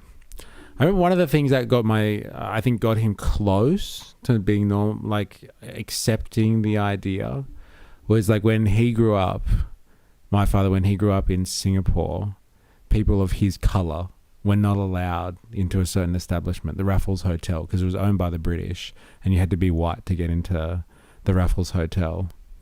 And I was like, I remember him telling me when I was little that he was really excited when he went back to Singapore in like the 80s or something, and he was allowed to go into Raffles Hotel because when he was a kid, they were banned from entering because they weren't white. And I was like, so how did you feel going into Raffles Hotel finally? And he was like, oh, it was amazing. Like, we could finally go in. He's like, the food sucked, but like we were free. We were free to go inside. And he's like, it was a really awesome feeling. And I was like, well, maybe these people that want to get married and can't at the moment would feel really free too if they could just get married. And he was like, yeah, I'll take it on notice. I'll get back to you, Barry. I see what you're trying to do there with your logic and your emotional manipulation, but I'm not falling for it. I'm like, all right. We'll talk about it in 14 years' time then, and I'll show you an ad. And then I'll show you some Pauline Hanson. Locked in. Everyone here at Get Up is a tool. And David Shiraz, he's one of our biggest tools. Whoa, so what's he working on right now? Oh, he's working on something really petty. Check this out. We set up a tracker for Pauline's new plane. Just look how much it costs for her to fly from Brisbane to Rockhampton in that thing. $400? Wait, that's pretty reasonable. Whoa, touche, Dad. He got in with that logic. I don't know. I never asked him how he votes. We never talk about it like that. Like, I could guess where he votes, but I'll never ask him. My cousin got married to her female partner like as soon as gay marriage was legal. They are such a fucking awesome couple too. Kylie Waioti in the house. How you going? Hope you're well. Yes, and we were working as DJs at the time. We had I was part of a DJ company that used to do like weddings and stuff like that. And like, oh my God, as soon as they made it legal, fuck, did we have so much business. Everybody wanted to get married. And there were so many parties. Politics was never discussed in my family. That's interesting. We talk about politics, but like, I'm not sure in the end how he'd vote on matters like that. Wookie, I don't believe in marriage. Like I need another reason to pay the dirty government dogs money. Yeah, I'm not paying for that marriage certificate. That's fucking hilarious. You can also be a playboy instead. Oh, I did some wedding DJing back in the day. Yes. Hey, got me through university, that's for sure. Give me time. Well, it's got 5 seats. Still. Soft boiled frog. Is Pauline Hanson the magic red heifer the crazies wish to their sky daddy for? I don't know. We'll find out. But she seems to be pretty pro is not rail. She probably helps with their ambitions too, I'd say. So we'll find out. We set up a tracker for Pauline's new plane. Just look how much it costs for her to fly from Brisbane to Rockhampton in that thing. $400? Wait, that's pretty reasonable. It's got 5 seats. Still, that's taxpayer money, right? Nah, that's her own money. Oh, no way. They've got a tracker? Fuck yes. Oh, my God. We'll have to keep this as a thing. Maybe I'll change the scenery on the stream and we'll have the Pauline Hanson tracker at the bottom so we can see every time she makes a movement. That's so good. Only time will tell, soft-boiled. Oh, the plane tracker is what has drawn the new attention to Get Up. Yes. I didn't know they had a plane tracker. How cool is that? I want to see it now. I want to see where every time she gets on that thing. Birds are more loyal to each other for life. I hope to have children by 40, but with my style, it ain't looking good. That's okay. I hear that you can buy partners online these days. I get ads in my feed. So like if you're looking for a spouse, you can get them from overseas. And if you're American, everybody wants to go to America, right? Am I right? Had my first at 35. I was 29 when we had our first kid. 29, is that right? Yeah, I was 29 when we had our first kid. 29 and a half.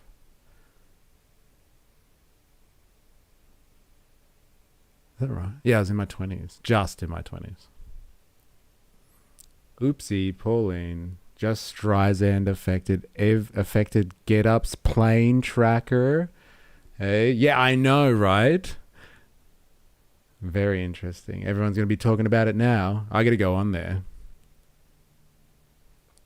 I already had 2 fiancés. I ended both. I hope you mean by ending it, you mean you ended the relationship. Hope you can just get a virtual spouse that's totally ethically fine. Sarcasm. Yeah, you probably can just get an AI spouse now. Have little AI babies. I don't think that's as damning as you think it is. Yeah, well, we're doing all sorts of other nasty work. Check out all our ads for Farah. These ads suck. No wonder she keeps climbing in the polls. These pictures can be That's young for these days.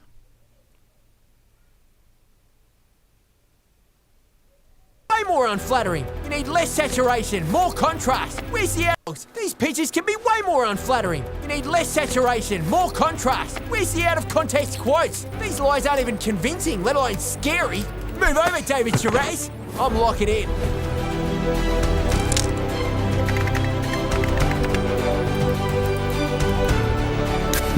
See the poster note? So good. So fucking funny. Wait for it. Facts are violence. So good. Facts don't care about your feelings. Doesn't work anymore. Because like we all know Ben Shapiro does get upset all the time. He's just a little bitch. So like facts are violence. So much better.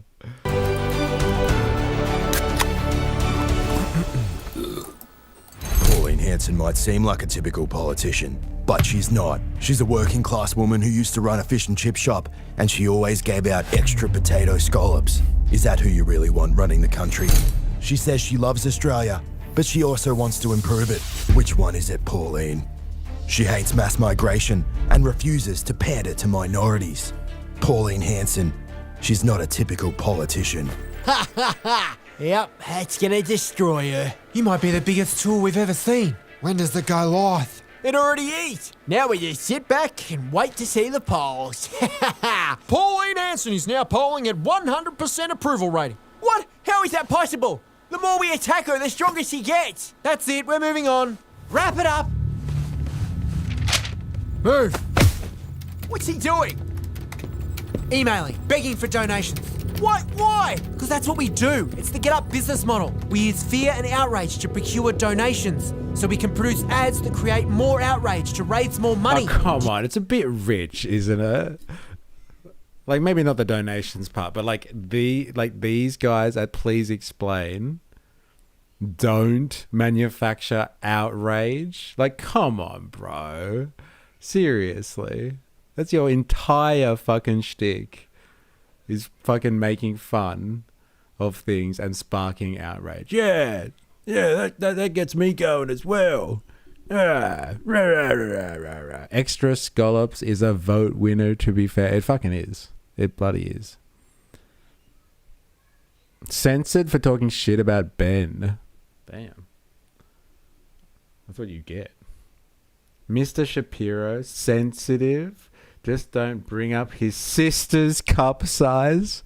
Facts don't care about your feelings there, Ben. How do you like them apples? Oh my god, you found it. Sarsaparilla Jane. You did it. Alright, we're going there after this. This show speaks truth to power. Yes. But it definitely manufactures outrage at the same time. You see? But if Pauline Hanson's not generating enough outrage anymore, who's the new target? You. The donations are flying in. Everyone's sick and tired of you, Albo. Millennials, retirees, even everyday workers. Everybody hates you.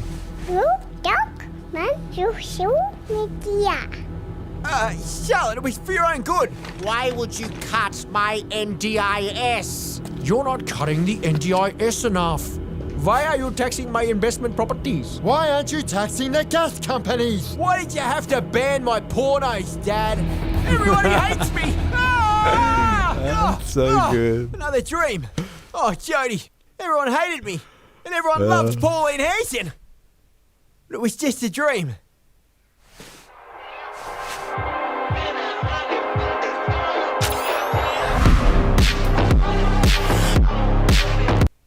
The music selection is great though. It really is. Imagine just sitting down to watch compilations of Pauline pulling off burkas. It's a great time to be alive. Who's that, Spandunk? Hey, are there some facts there for you? How do you feel about them? Alright, let's have a look at the fucking tracker. That's so good. I wish I had more resources at my disposal. I'd make my own tracker. With blackjack and hookers. Forget the tracker. Alright, let's do this. Tracker is broke, it says. Pauline broke our site? Get fucked. How did she break our site? I mean, their site, I swear. Whoa. What happened just then? 6th of May. Well, they've stopped? Watch the video. It's a cheap way to make us watch a video. Our website is broken, thanks to Pauline Hanson and Gina Reinhart, because they don't want you to know the truth. Just seeing the One Nation leader Pauline Hanson flying in on her new God, I hate when it does that.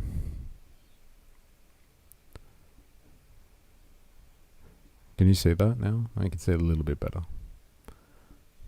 multi-million-dollar private jet. We saw Pauline had flown her shiny new plane from Mummy Gina to Farah and back for the by-election this past weekend. But it didn't show up on our website. So we dug into it and we found that the owner of the plane had scrubbed the public flight details, which wasn't One Nation or Pauline Hanson, but a company called W&M McDonald Proprietary Limited, which is associated with, you guessed it, Gina Reinhart. But why are they hiding this public data?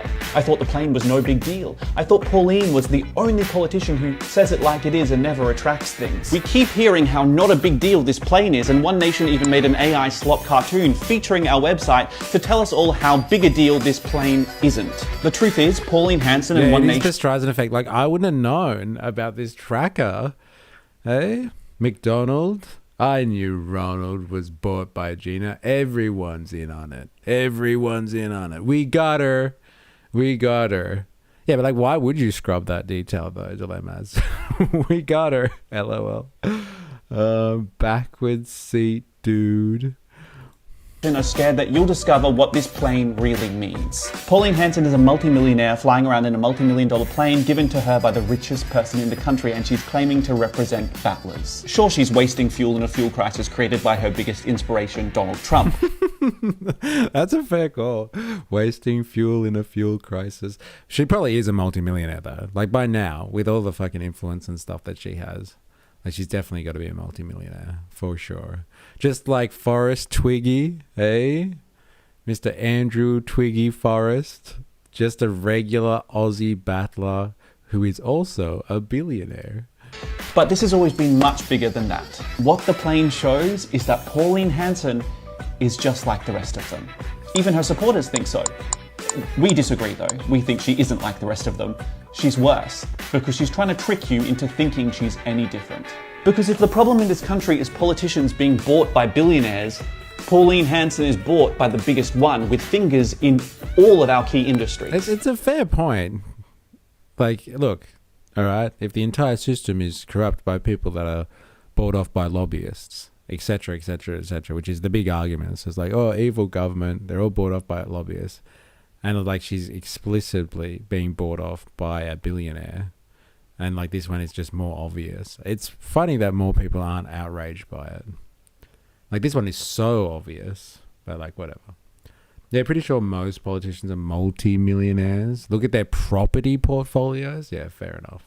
That's a fair call. Over 80% in Canberra own more than 2 homes. Damn. This vector of attack on Pauline is weak source. It's like harping on about Albo breaking an election promise. I don't know, man. I don't know if it's the same as complaining about negative gearing. Complaining about somebody who gets a private plane from a billionaire. Like, that one's pretty obvious. People love to say this plane doesn't cost the taxpayer, but it will. You'd be pretty naive to think that the richest person in the country is giving you a private plane and $2 million in donations after all that we know about politicians being bought by billionaires and think it doesn't come with strings attached. Frankly, we're looking for something better. And there is better out there. There are politicians and minor parties that don't take donations from billionaires. But it's not Hanson flying around on a billionaire-sponsored plane. So go ahead and break our website. It won't hide the truth. Yeah, that sucks. The website's already down. I wanted to have the tracker on in the bottom of the screen from now on so we could watch it every day. Oops, she's getting back on the plane again. I'd say it's more akin to complaining about the Labour Minister's spending. I think Miss Wells is in trouble again. Yes. Yes, like you can compare those ones. Much better. Much better.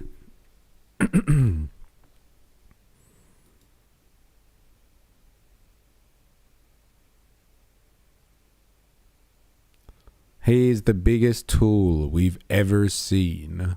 This is probably the best ever. And grounded in facts, amazing. Eh? As long as it's not grounded in feelings. Though Labour is using taxpayer funded there, so also not great. But like that's the thing though, like there is actually provision for politicians to do travel. What we're talking about is like they're overextending and using it unreasonably. It's actually more transparent to actually go through the system and use travel expenses. You just don't fucking rort that system. It's actually way more transparent, I would say. Like, actually, if they all just did the same type of travel and were bound by the same rules, then no one could influence that system because they're all bound by the same rules, the same structure. But it's like when somebody's like, yeah, well, I don't need to use the taxpayer funded because I get my travel paid for by a billionaire. So fuck you. I'm independent. You're like, are you independent though? What about family travel expenses? Yeah, that's fair. Well, again, like if you are rorting that system, then don't rort it. And then we can fix that systematically.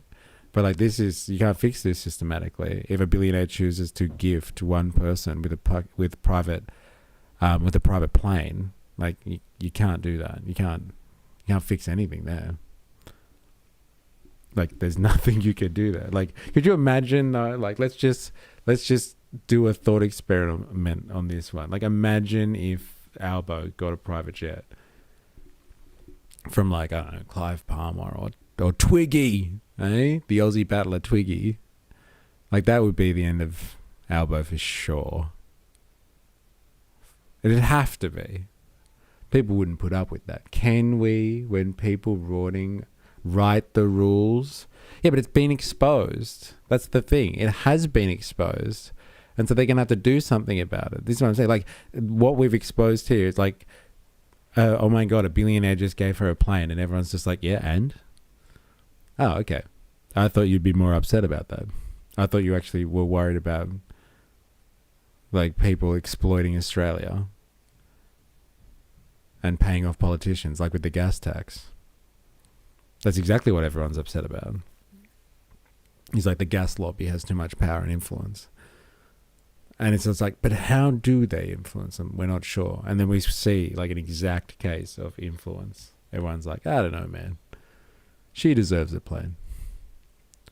I think Sky have blasted him for other donations, some pretty high, but it wasn't the end of him. But also legal, yeah, but also very bourgeois. The whole thing is very bourgeois, I would say. All right, one more. This one's for me, and this one is for Han. Not that Han is watching, but I thought of Han when I saw this, and like he always threatens to make us watch Thomas Sowell, and not the Thomas Sowell that you're thinking of. That's Thomas Sowell with the mustache and like the Hail Hitler stuff. This is Thomas Sowell, who is an American economist who used to be a Marxist and then like I guess turned towards neoliberalism and is like a staunch advocate for the free market. Anyway, he's done like a very famous clip, I guess you would say, on why the left focuses on race, and he's going to shatter like left-wing identity politics for us. And he has the authority to do that because he's black, right? And if a black person says that you shouldn't focus on race, then it comes off with like heaps more importance or credence than if like a white person does it, I guess. So like Fox News are all over that like a rash. But let's hear, why is it that the left is always focusing on race? Eh? It's probably because they are the fucking racists. That's why. I'll tell you that much for free. I didn't think colour when you said Thomas Sowell. Interesting Freudian slip there. I didn't think colour when you said Thomas Sowell there. But like this is a different Thomas Sowell though, not the one that we usually watch. I don't think we've ever watched this guy on this stream before. But yes, got me. Freudian slip. Let's have a listen. Welcome back, America. We're here with Dr. Thomas Sowell. Sowell. The book is Social Justice. Sowell. I'm going to say Sowell. Everyone focuses on race at all times. Sewell versus Sewell? Sewell? I don't know. Let's just go with that. Sewell. Welcome back, America. We're here with Dr. Thomas Sowell. The book is Social Justice Fallacies. I want to encourage you to go to Amazon.com and grab a copy. Any major bookstore should have a copy. And it is very readable, and it is worth reading, particularly now during these times. Dr. Sowell, when we talk about equality, immediately race pops into mind. Thomas Sowell, right. It's always about race, racial discrimination, about the founding of the nation, white dominant society, so forth and so on. And you make the case, and you've made this case throughout your life, but it's very poignant in your book, which is, wait a minute, of course this has some impact, but it's not the only thing that has an impact. But why? First of all, what other things have an impact? It's probably an infinite list of things. And secondly, why do they only focus on race on the left? I guess it's because that's proven to be a politically popular thing to do. But in point of fact, one of the things that's mentioned in the book is a study that was done by the New York Times, of all people, some years ago, where they tried to show the 10 poorest counties in the United States. And they mentioned which ones they were and so on. It turns out that 6 of those 10 counties had a population that was from 90% to 100% white. Now, in the New York Times, they didn't mention the race of the people, but once they told me the counties, I looked it up. And in fact, I followed the average income in those 6 counties over a span of 50 years. And in all those 50 years, all 6 of those counties had a median income lower than the median income of black Americans. Now, and so the people in those counties faced zero racism because they were white and indistinguishable from all other whites. They didn't have a legacy of slavery, and yet there they were. You have to ask then, clearly there must be other things that cause poverty. We can't just assume that because people of a given race have more poverty than some other people, that race must be the reason. But this has become the automatic kind of thing, and I think most people would be quite surprised. One of the things that like, what's the, just like, so we're all on the same page here, the core argument is just like, there are poor white people in America too. And if you actually look at it on a county by county basis, poor white counties are poorer than poor black counties. That's the logic that we're doing here, right? Just so I am getting the argument properly. Happens is that behavior matters. And you see that in so many different ways. I think so. Okay, good. For example, I think most people would be surprised to learn that despite the fact that blacks as a whole have a higher poverty rate than whites as a whole, black married couple families have for more than a quarter of a century, every single year, had a poverty rate under 10%. And in most of those years, the national poverty rate was not as low as 10%. So it's not a quite, and you say, well, this is due to institutional racism. In that case, does that mean that the racists make an exception for blacks who are married? I mean, do racists either know or care whether blacks are married? None of these glib explanations stands up to the slightest empirical study. And let's talk about this when it comes to minorities. So what you're saying, white people even do being poor better than black people? Oh my God. Oh my God. Almost accidentally texted that to my wife with no context. That's fucking hilarious. So good. I'm struggling to see the line of argumentation. I hope he pulls out a zinger about lefties, though, and crushes the left on why it's hypocritical to focus on race. Come on. Give me my crushing of the left. Generally, you have an Asian population in this country that achieves a lot as a group, intellectually, education-wise, and they are discriminated against. You love you some America? I do, bro. I do. And now we're getting onto Asians now. And Asian Americans do really well for themselves. Hey. Education-wise. And they are discriminated against by these Ivy League colleges, by Harvard. We just had a Supreme Court decision and so forth. The way Jews were 100 years earlier, by Harvard, Yale, Princeton, and so forth. So the people who push this race issue, is it that they really care about black people or Asian people or Jewish people, or is it that it's just another wedge issue to try and destroy this culture and destroy this society? There are some people who are both. Some really believe it, and I feel sorry for them. But there are some who really don't care. If it gets them elected, that's what matters.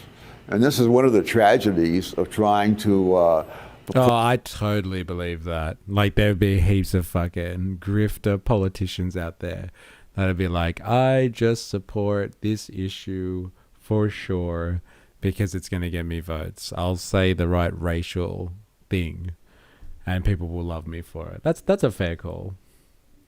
But like, that's more politics. Criticism of politicians. Cool Earth 5075. Hello, lad. Hello to you, lad. Wait, did someone just say they have no sound? I've got sound. You're freaking me out, man. You're freaking me out. It's not working. Politicized. I think it should be fine from my end. No, it's me. Okay, good. It's a crapshoot. Who fucking cares? That's life, I guess. Technically sure on my end. Thank God. Some who really don't care. If it gets them elected, that's what matters. Cool. Was just taking a stroll through Twitch political streamers and I found you. Oh, welcome to the crew. We got people from all sorts here, from YouTube and from Twitch land. How long you been here for? Have you been following this? We're watching Thomas Sowell, let's go with that, crush the left. But I'm waiting for him to crush the left here. It's just like a little bit, like, it's actually a little bit lame so far, to be honest. I'm not sure where he's going with this. And he just looks really old these days. And a little bit incoherent, to be honest. Working. Welcome. Don't forget the Discord too. Yes, it's actually been a while. I don't think I've said it today. If you're watching this on YouTube today, activate the like button. Hey? Wait, isn't this a Fox News clip from like 2 years? Yeah, it's old. But it's like popular. People seem to really like it. This is a right-wing pipeline day. It's called Far Right Fridays. we go and find how people find out about right-wing issues online. And so, like, I'm just trying to find good right-wing talking points, like crushing the left, that sort of thing. And here is the invitation for Discord. If you're not on Discord already, this is where we share our propaganda. The modern day right-wing pipeline is called Kick.com. That's fucking hilarious. I thought Rumble was pretty right-wing, but I guess, yeah, Kick. That's where all the kiddies hang out these days. All right, let's do this. And this is one of the tragedies of trying to politicize race. There are so many fallacies that it's hard to even know which one to take up. Well, you wrote a book on it, bro. For example, the great narrative is that blacks rose from poverty, got into professional occupations as a result of the 1960s social welfare programs, and that this has been a big benefit. One of the problems with this way of looking at things is that everything depends on when you pick as the start of this trend.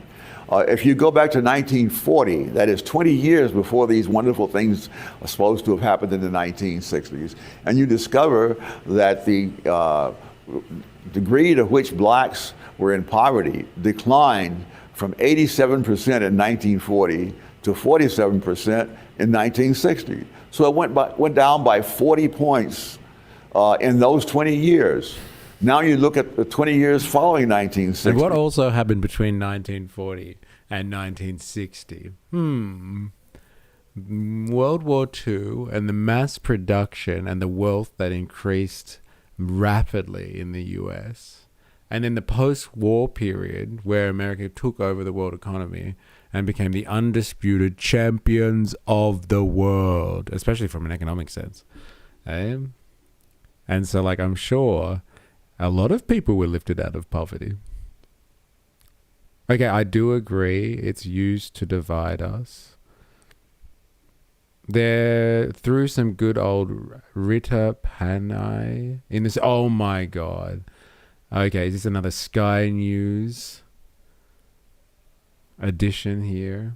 Rita makes me want to identify as a lefty. What does she do? Lefty's losing it. Eh?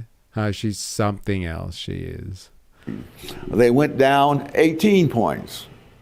And so the trend did not begin in the 1960s. The trend was there before then. And the trend did not even accelerate after 1960. Many people think that it would all began with the Civil Rights Act of 1964. Well, that was a fine act to get rid of the segregation laws in the South. But the cold fact is that the percentage of blacks who had professional occupations doubled from 1954 to 1964. That is in the decade ending at the time that the Civil Rights Act of 1964 was passed. It's far right. If you look Friday, at things that are negative, like for example, yeah, but like when we go far right Fridays, it offends people sometimes. They're like, "Can you stop looking at neo-Nazi content? Not all of us are neo-Nazis, okay?" I'm pretty sure we've had this discussion on a Friday. So like, this is as moderate. This leads to far right Fridays. Children being raised in single-parent households. In 1940, just under 17% of black kids were raised in one-parent families.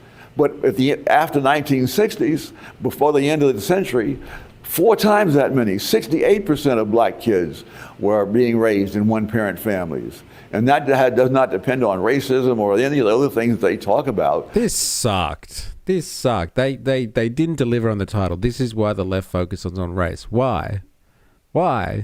Answer the goddamn question. I want to know why the left is so obsessed with race. I was expecting more from this guy. People talk him up. Like, I've heard him speak before, but like, I don't know. That was very enlightening. All right. What are we doing to finish us off today? Because I got to bounce. Oh my God. Lefty's losing it. Oh my God. I can't stand this. Look, you know what? I'm going to put it out there. I can stand Freya more than I can stand this woman. It's 26 minutes of Lefty's losing it. Oh my God. Her old man yells at cloud. Yeah, it was shit. Oh, man. All right, let's do this. Look at her face. Look at her. You smug woman, you. 3 hours ago? This is recent, fresh off the press. And who's she going after? Eh? The Democrat propaganda machine. Eh? So look at them all. It's a fucking star-studded lineup it is. Good evening and welcome to a program I can only devoted... assume this will hurt. Bro, I'm already clenching so hard. I'm going to pick up my chair when I stand up. My eyes already are begging for it to start. entirely to Lefty's Losing It. You know, sometimes... Lefty's Losing It? Oh my God, this is my fave. How do you know Lefty's Losing It? Wait, where are you from? Are you Australian? Cool Earth? We have to listen to the left, really try to see things from their side. Maybe socialism can work. Maybe septum rings and short fringes aren't a sign of mental decay. Maybe progressives have a valuable contribution to make to public life. Here is a... Yeah, like allowing women to be presenters on TV. You might have enjoyed that luxury. Who would have thought? striking example of the left's best and brightest.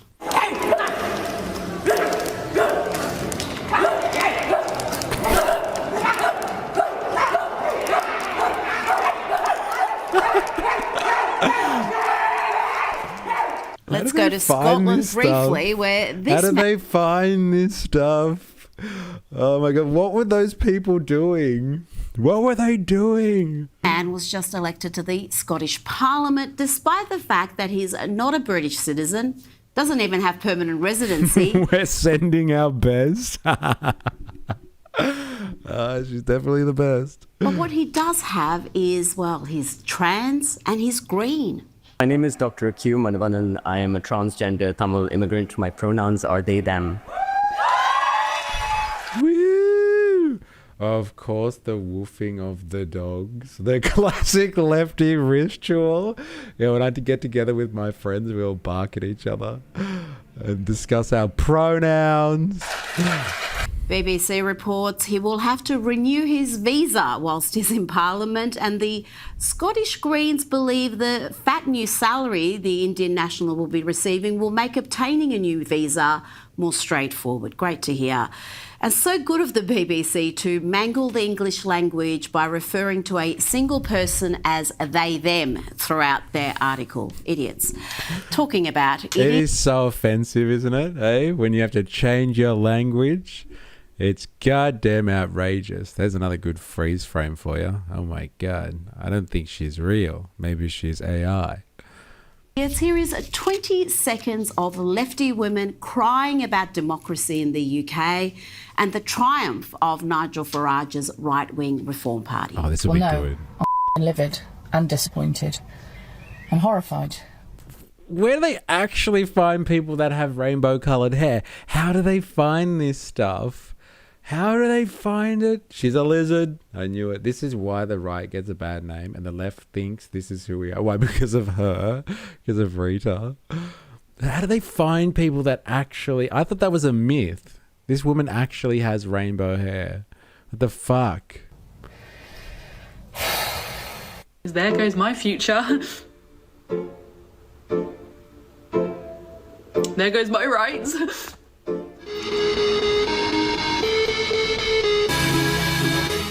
I've got hours more of that, folks, but it's pretty repetitive, pretty boring. Rinse and repeat. Could you imagine how much Sky News would have a cry if there was a righties losing it? Eh? Yes, actually. They'd all get together in a little panel and tell you how bad it is. Where they get these videos from is a mystery. I only wish I could figure out. I need this gold mine.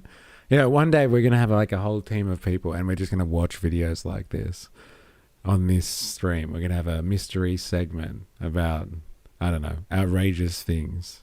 And we'll just sit there and watch all this. Are you serious? And how many foreign-born people has Farage put into his party? I don't know. Is that a trick question? Though I did enjoy that last one we saw. She fled Trump's America only for the UK to swing hard to the right. tough titties, love, as the British like to say. Tough titties. Now, you may be shocked to learn how much Democrats spend buying office, running for office. Here is CNN explaining lefty Tom Steyer has already spent $145 million. Spending for California governors, top candidate spenders. Tom Steyer has already spent $145 million. Now, a woman who doesn't have Tom Steyer's money, but she shares his putrid politics, it's Democrat Katie Porter. Well, she said the quiet bit out loud during a debate. She admitted Democrats need illegal immigrants to soften the blow of scores of Californians fleeing the state every year. The sanctuary state policy is designed to make sure that our state resources, the taxpayer dollars, the public servants that we have, are focusing on doing their jobs, which is not cooperating with the federal immigration authorities. These are Californians. They contribute to our economy, they pay taxes, and they're one of the only ways that our state has been growing in recent years. Yeah, it's pretty much the only way your state has been growing in recent years. Now, let's go to one of my favourite states, Tennessee. I don't understand why that one's so offensive. She's saying, what, immigrants add to a population growth? It's just like, hello? Do you not know how America, in the modern sense, was founded? People migrated there en masse from Europe. That's why you have the United States of America. And they added to the population that was there. More than what Ms. Rainbow Hair knows about, it seems. See, where the Democrats have lost whatever grip they had on reality after lawmakers passed a new congressional map that sets up a potential flip of the state's final Democratic seat.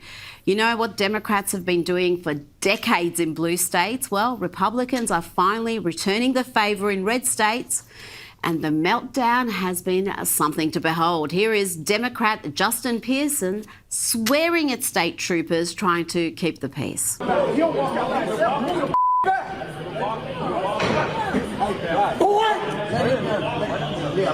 Pearson go. Let Pearson go. What is wrong with you?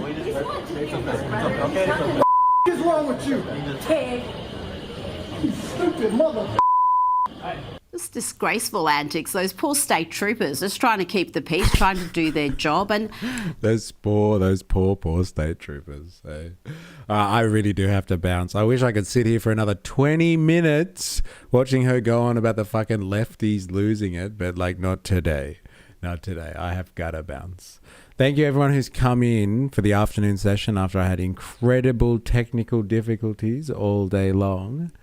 But like, I think it's fixed. I think we've fixed it, but like, time will tell. When I do a proper stream next week, when we go for the fucking 6-hour slog, then we'll find out. But thank you everybody who's been hanging out today.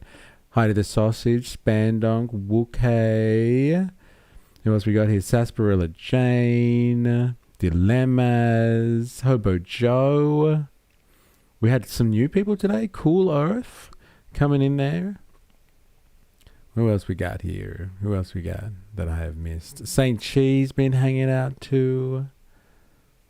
Thank you everybody. Kali Wayoti. I think KK was here before earlier too. Hobo Joe. Govan was hanging out. Momupa hanging out earlier as well.